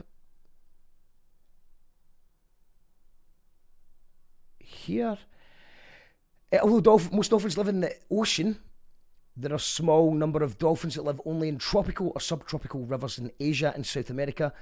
Living in these environments requires unique adaptations. Which of the following is not an adaptation to rivers? A, they are blind. B, they are deaf. C, they have really flexible bodies. D, they use echolocation to navigate similar to a bat. Or E, they migrate upstream or into lakes or flooded forests during floods. And the answer to that number 17 question is, of course, they are deaf is not an adaptation to rivers. So the answer is B. 17, the answer is B. They are deaf is not an adaptation to rivers, or an adaptation. I'm not sure if I've said that right. We are firing through this now. We are going to number 18. It's Stephen Johnson. The question was, we use deep learning, a type of artificial intelligence in our research. The game Go is a very popular game in Asia. A professional Go player was first beaten by a computer in 2015. What was the name of the computer? Was the question. What was the name of the computer? I remember hearing the story about this, but I wouldn't have got this myself, to be honest. The answer was AlphaGo. So give yourself a big pat in the back if you get that one, and a point for AlphaGo. In fact, give yourself 2 points for AlphaGo. Do you know what? I'm feeling generous. Because there was no multiple choice answer. If you got AlphaGo, that's 2 points. And I believe that the last question is Andrew, who is still here, I believe. Andrew, welcome back. Hi, Mark. Great to be back. I've had my dinner now. You've had your dinner as well. That was good timing. Right. Well done, man. What did you have? I had turkey and oven chips. It was delicious. Amazing. Well, this is the last question of the night, so I'm sorry for slightly ruining it a little bit. But to be honest, someone would need to have been very quick to get it. They would have indeed. They would need to be very quick. Quick off the draw. So, let's go through the question again, Andrew, if you don't mind. Of course. So, you're imagining in your head a pile of bank cards on one hand. In the second image, you're looking at a barcode, and for the eagle-eyed, it's actually the barcode off the back of a book. And the question is, what's the connection between these? So how are these two images connected? The image of the bank cards and the image of the barcode. And, oh, brilliant, you've got them up there. So you have choices between money, shopping, identification code, error detecting code, and scanning. So, and Andrew, please tell us what the answer is. So these are all correct answers. That's the good news here. So you did get the answers flashed up, but they are all in fact correct. But just like, 1984, Orson Welles' 1984, some are more correct than others. So in fact, D is more correct. So if you've got A, B, C, or E, you get 1 point. And if you get D, you have 2 points. So on, to give a bit more explanation about that, can we get that image up, the one that you put up before? Oh yes, of course, because I remember I have the image. It was just the answer image, didn't I? Yeah, so pop the GIF up. That'd be great. Yeah, that one exactly. So magic. So we asked in the competition back in 2019. We asked the whole of Scotland this, and the Maths Inside is open to everybody in Scotland. So it'd be great if you get your creative hats on, get thinking, and see what you can enter next week. So. Yeah, everyone got together, and these were the entries that came in for this category. So the link, the more correct link, or the deeper link here, is error detecting code. So in that, in your bank card, so it's split up in various bits. The first bit of it tells you whether it's Visa, MasterCard, American Express, these sorts of things. But the very last digit, if you ever wondered when you put your bank details in on the internet, and it says, no, that's not a credit card detail. That's not a credit card, or that's not valid, or it pops up and tells you, that your credit card number doesn't work. Well, that's because this last digit there is a check digit. So you use the first digits, you do a sum with them, and you calculate this end digit, and it tells you whether or not it's a correct credit card number or a bank card number. Likewise, with the ISBN number or the barcodes there, the last digit is a check digit that detects if you've made an error or certain types of error in the beginning bit of the code. So what image would you have chosen if you were going to enter? All of those answers were correct. So give yourself a pat on the back and have a think about entering Maths Inside, this side, Maths Inside, next week, or it's open just now. So we accept entries from anybody in Scotland, and any age whatsoever. There's a chance for you guys to enter. So have a think about it. See where you can find the Maths Inside around you, and give us your answers on the back of a photo. Amazing, Andrew. So we're just going to go over that one more time for people. And so if they got money, they got 1 point. Shopping, 1 point. Identification code, 1 point. Error detecting code, 2 points. 2 points. That's the good one. And scanning, 1 point. So it was a bit of a trick question, Andrew, wasn't it? I guess so. I love it. I love it. That's what pub quizzes are about. Catch people out. I love it. Jake well, this was a catch people in, not catch people out. catch people in. And I'm just going to bring up that again. What Andrew was talking about there is Maths Inside is available on Twitter, Facebook, Instagram. Get the Creative Hats on, and you can. There is. You can enter Inside competition until Friday the 2nd of October. Go to mathsinside.com and get involved in Maths Week Scotland 2021 celebrations. The celebrations of maths. And also, I noticed that someone has said that I have missed out one. I did make one mistake earlier on, and I didn't include the organ question. So I'm going to do that one more time. That is correct. I did make that mistake, sorry. So we've got one more question to add, and that was the organ, the amazing sound, a beautiful sound of the organ.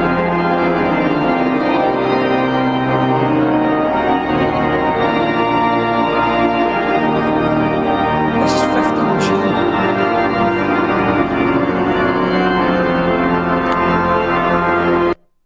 Did you get that, Andrew? Well, no.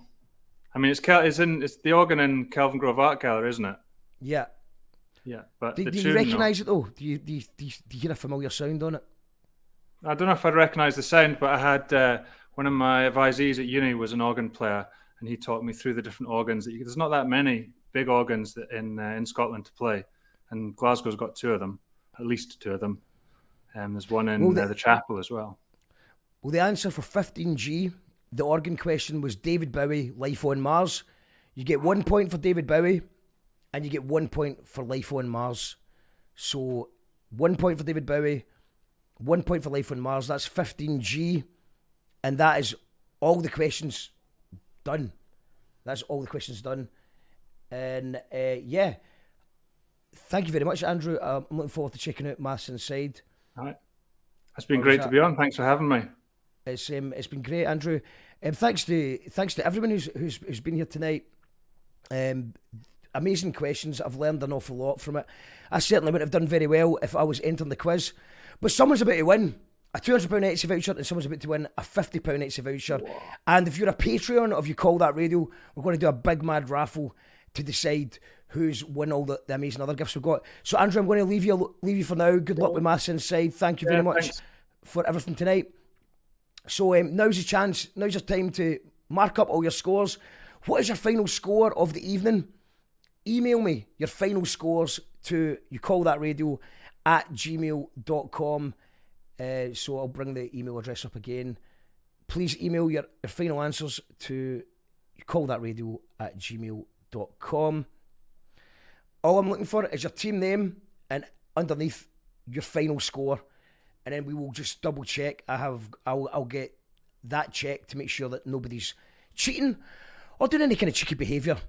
And hopefully very soon we will announce the winner of the £200 Etsy voucher and the winner of the £50 Etsy voucher. Now, while we're waiting on those scores coming in, we're going to do a raffle. Let's have a big mad raffle. Let's do it. This is for the patrons. If you've signed up to patreon.com/YouCallThatRadio, you could be about to win some stuff. Brothers and sisters. Is that you, Daniel? Are you before me? Call that radio. You call that radio.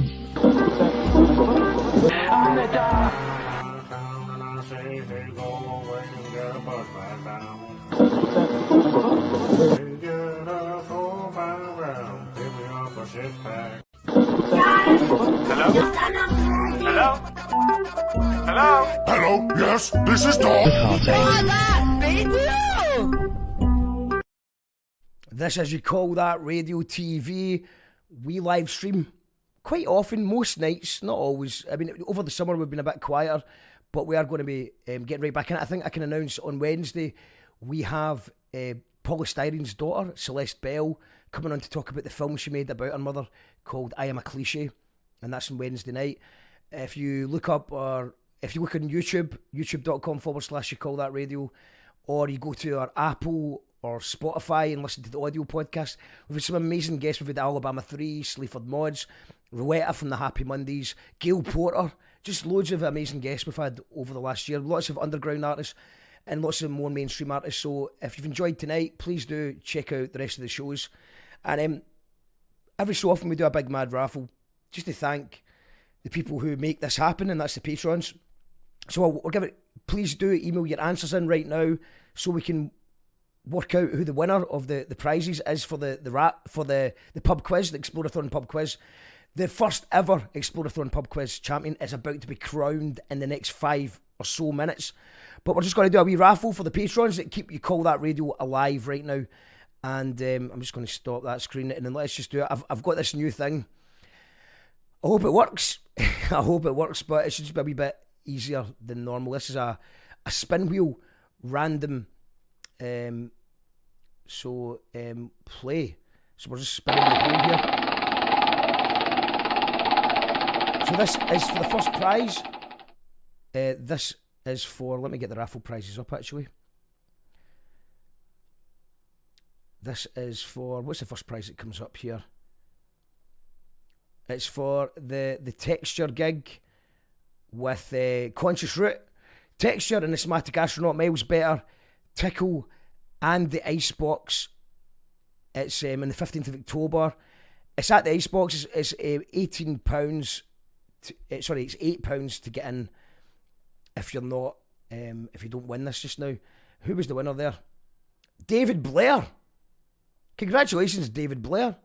You have just won a ticket to the Icebox. I'll just bring that up on the screen just now. So, amazing hip hop night, underground hip hop, very, very clever lyrics from all of them. Texture's album was brilliant this year, and Conscious Root, Miles Better, Tickle, first Tickle gig in a long time. That's on the 15th of October at the Icebox. Congratulations, David Blair. You have won that ticket. Let's spin the wheel again. This is for, what we got here? Oh, it's for Henge. I don't know if you know who Henge are, but they're an incredible band. I seen them at Shambhala Festival a couple of weeks ago, and he let me charge my phone, and I didn't even know who it was because they're usually dressed as aliens when they're on stage. But I'm a massive fan of them. This is to win tickets to Henge.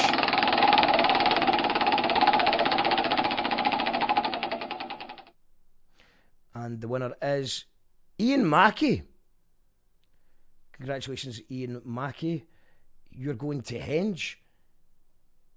You're going to see Henge, an amazing band. I don't even know how to describe them, but they're basically aliens from the future, and they've came down to Earth to tell people what they're doing wrong. That gig is on the 22nd of October at Room 2. So congratulations, Ian Mackey. Let's spin the wheel again. Just want to thank all the patrons who have been supporting us throughout lockdown. I don't know what we would have done without you guys. And yeah, for the sake of £3 a month, you get some bonus content and you get to support the show, and you also get into these mad raffles from time to time. So let's spin the wheel again. And this is for a gig at Room 2. Who is it? The winner is Lee. I think that's Lee Lafferty. I'll need to double check, but I think it's Lee Lafferty. And the gig is The Lines, Two Red and Red Bandit and TBA. Now TBA are very, very good. Keep your eyes peeled. Keep your eyes peeled for TBA. That's on the 21st of October at Room 2 as well. So congratulations, Lee. You're going to Room 2 on the 21st of October.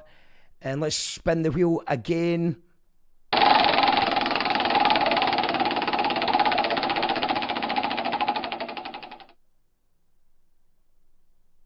And the winner is Alistair Whaley. Congratulations, Alistair Whaley. You are also going to Room 2 to see, I'll get the full lineup on the screen here. It's Really Jiggered, Have Mercy Las Vegas and the Singletons. My band shared the stage with Have Mercy Las Vegas at the Barrowlands. Great band. Congratulations, Alistair. On the 2nd of October, you're going to room 2 for that. And we've still got a couple more prizes. Spin the wheel. And then we'll announce the pub quiz winners. But this is for the Patreons. So this is for... Oh, a great gig. This is going to be a good one. The winner of that is Colin Syme. Colin Syme has won the... where's he gone? Colin Syme, you have won 2 tickets for Mima Moreau, who's incredible, by the way. Check out Mima Moreau's set she did for us live from Down the Rabbit Hole about a month ago. Incredible artist. Mima Moreau, Robin Ashcroft, Seed, which is stars Becky Wallace, who a lot of people will know from the show, and Torture in the Desert Spiders. Congratulations, Colin Syme. You're going to room 2. That should be a great night. And we will give away the eyebrow tester. An eyebrow kit. I don't really know much about eyebrows, guys, but someone's about to win an eyebrow kit. So let's hit this, spin the wheel.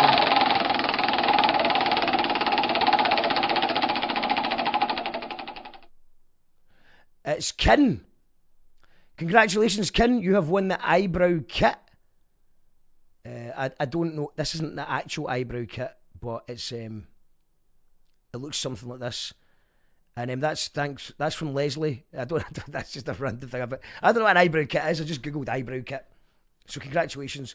You've got an eyebrow kit, Kin. So congratulations, mate. Thank you to Leslie Purcell for doing that. She also runs a teeth whitening website that I'll put a link in the comments to as well.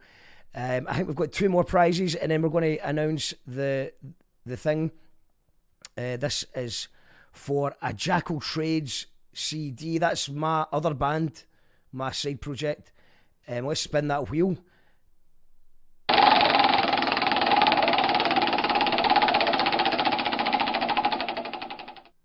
And the winner is Stan. Congratulations, Stan. You have won the Jackal Trades At This Point CD. That's the cover. It's on Spotify if you want to check it out as well. That's my band Jackal Trades album At This Point. New CD out. It's a free CD's coming to you, Stan. Thank you for supporting the show. And I think we've got one more. No, we've maybe get two. We've got two more quickly. This is for this is called Down the Rabbit Hole by The Boy, which is a great guy called Dan Reardon, who used to be my boss when I worked in the call centre many moons ago, and he's created his first ever album during lockdown, and he's actually offered 5 CDs to give away, but we don't have time to do that tonight. We're going to give away one tonight. We'll keep the rest for another time. Thank you, Dan, for donating the CDs. The winner is Louise Mills. Congratulations, Louise. You have won. Dan is AKA as The Boy, and the album's called Down the Rabbit Hole, and it's out now on Spotify and stuff like that. He's going to send a CD to you, so congratulations, Louise, for that one. And the final prize of the night, I think, is this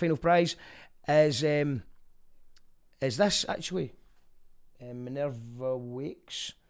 I'll actually make myself full screen. So it's Minerva Wakes, who I seen last night. That was Jodie Ark, who we seen earlier on. She's also in the Twistettes. And she has a trip-hop, weird, witchy goddess who's woken up after 20,000 years or something. It's a CD called Mirrored Moon, which is out now on Spotify and all that good stuff. And there's also a book. It's like a short story with poetry and everything in it.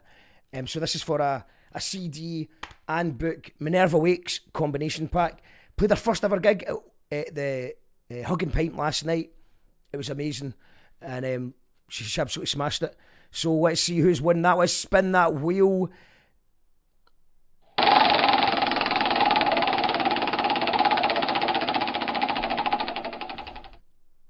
Kelly McGee. Congratulations, Kelly. You just won the Minerva Wakes CD and book. Actually, Minerva Wakes has also got an Etsy account, so whoever wins the Etsy voucher in a minute should check out Joe the Ark and Minerva Wakes.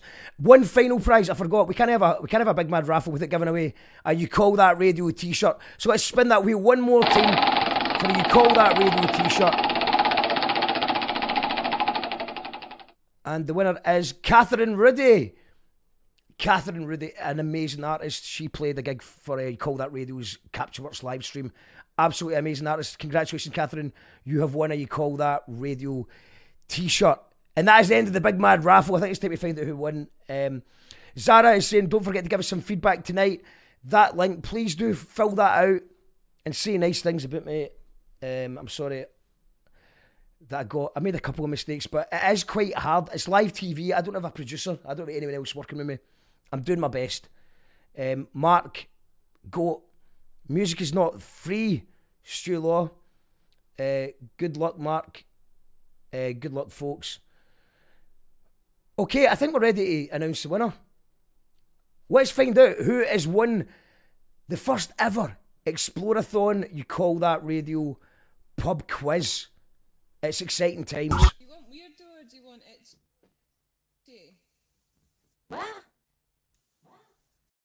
If you don't really know what's going on, there's a show that also doesn't know what's going on. Call that radio TV. You call that radio. Call that radio TV. You call that radio TV.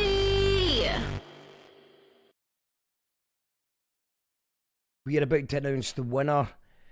I need just a couple of minutes of me time to count all the answers up and make sure there's no cheeky behaviour going on. So since it's autumn equinox, I'm just going to play one of my own, shamelessly going to play one of my own songs, but it is equinox, so I can't think of anything better to put on. So this is my band Gyro Babies, Happy Autumn Equinox. I just need a couple of minutes to just confirm who the winner of the prize is. We're about to find out after this song. I promise you, that's the end of tonight. Thank you to everyone who's taken part in the quiz, everybody who participated by giving their amazing questions. It's been really educational and I've had a lot of fun as well. I hope you have too.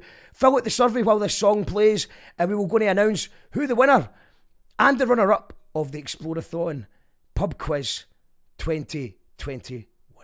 This is Gyro Babies with Equinox.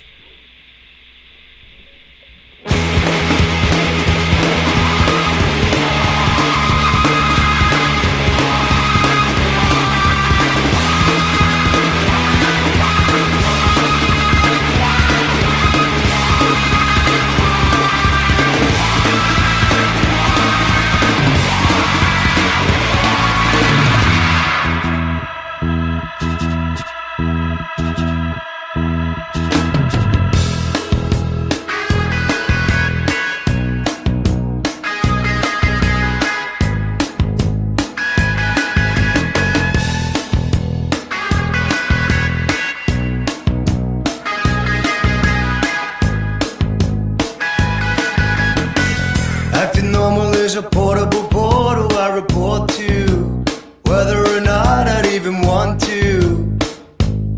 I'm gonna fool you.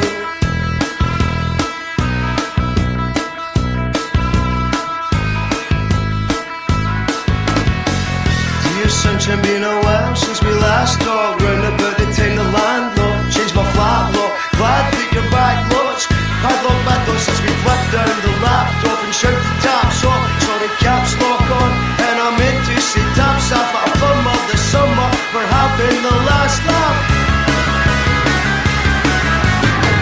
Oh, we shall see what we shall see. Looks like we made it. Looks like we made it. Equinox. Equinox.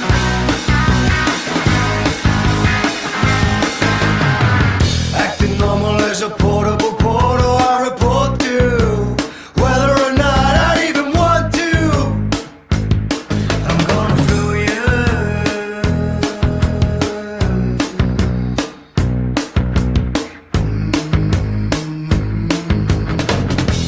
That late February sun, zombies congregate and wobble under a sun. In many ways more potent than that late June sun. Less drinking things indefinitely less stress, sunburn, seasonal affected disorder gets distracted. January blues have been sung and lambasted. Mad part here is hibernated and fasted. A spring and a step as winter's outlasted. The best is yet to come and now we're past the bad bad. Oh, we shall see what we shall see. Looks like we made it. Looks like we made it. Equinox. Equinox.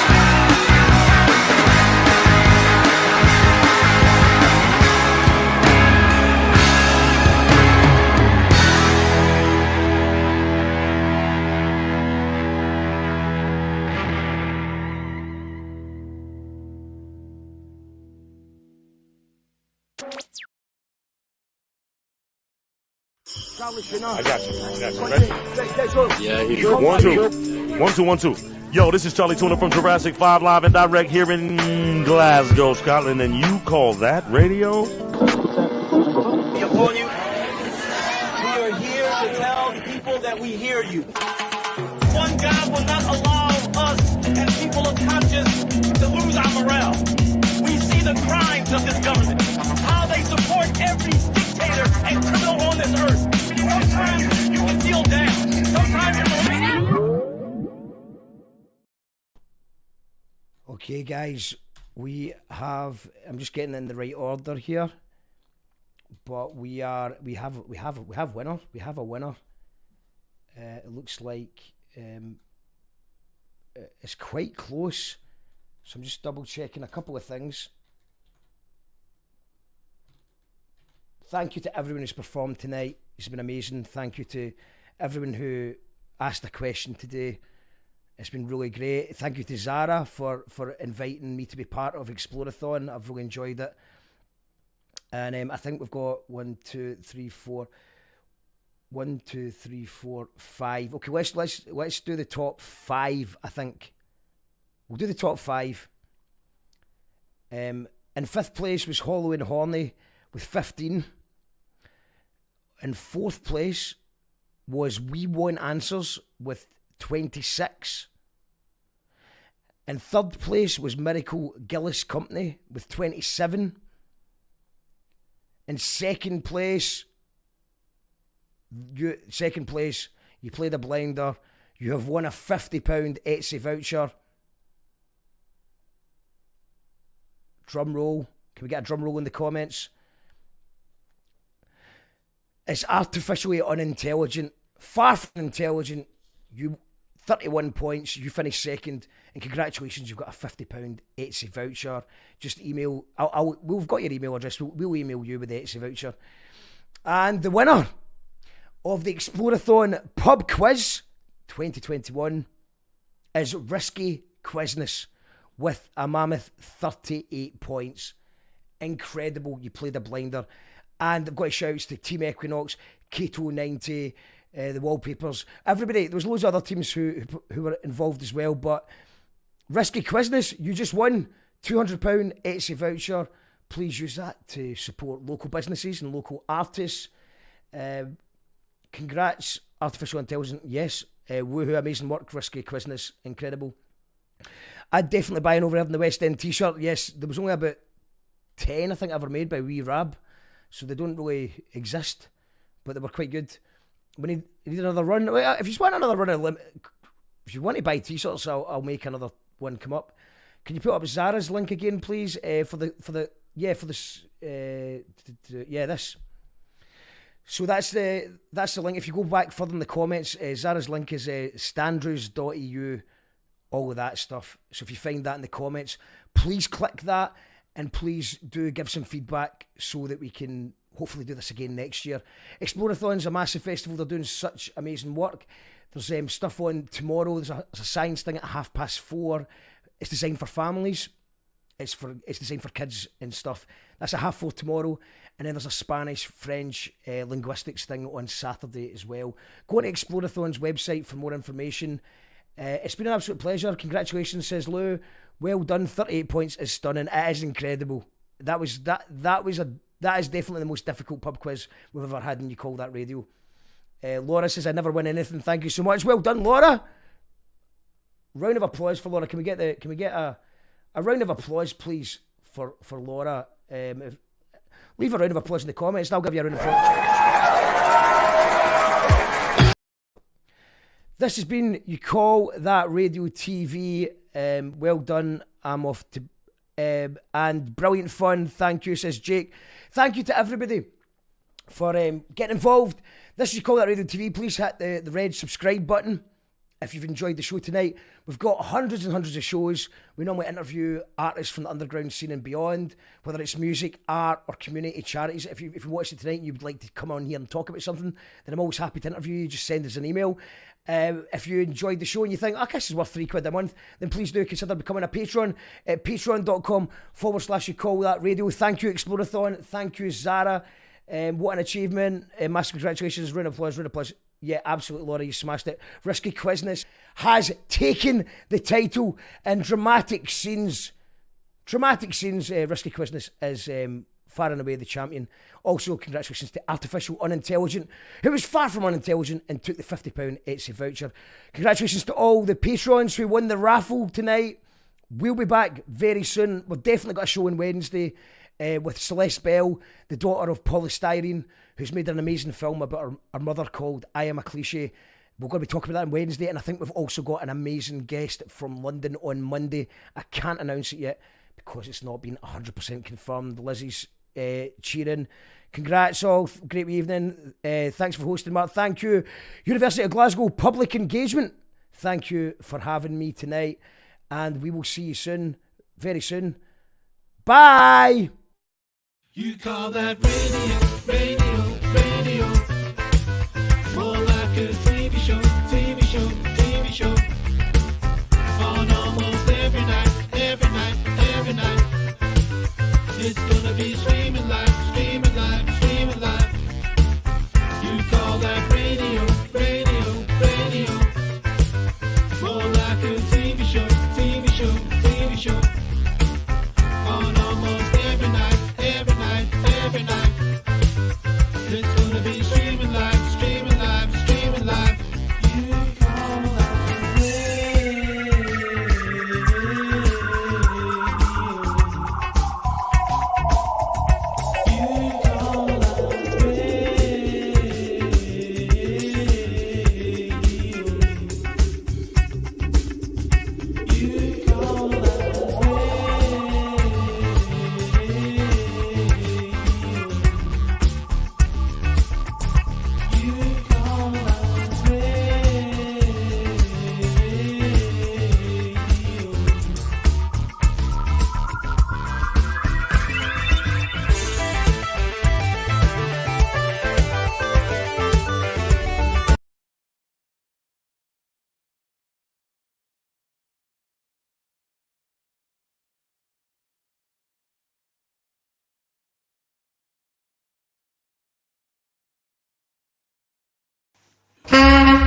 Yeah, enough respect in every aspect to the man like Mark. I love how the man talk on the radio. In case you never know.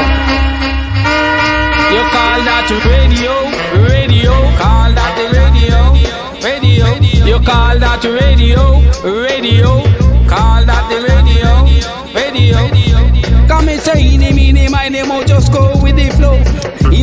My name, I'll just go with the flow. So till you miss a mark, now go bend down low. Till you miss a mark, now go bend down low. Boom. Lot of mercy. Yo. You call that radio. You call that radio. Come and say, don't you be another man, I'll go lose your head. Say, don't you be another, me say, I'll lose the head. Me say, radio, call that a radio, straight from outer Glasgow, straight from outer Glasgow, nice enough on the studio. Come and say, my name, I'll just go with the flow. My name, I'll just go with the flow. So till you miss a mark, now go bend down low. Till you miss a mark, now go bend down low. No radio, you call that the radio. Them man I give you miss a lot of subject, and them I think a man you can't object. So don't you ever come and disrespect. I love and respect in a every aspect.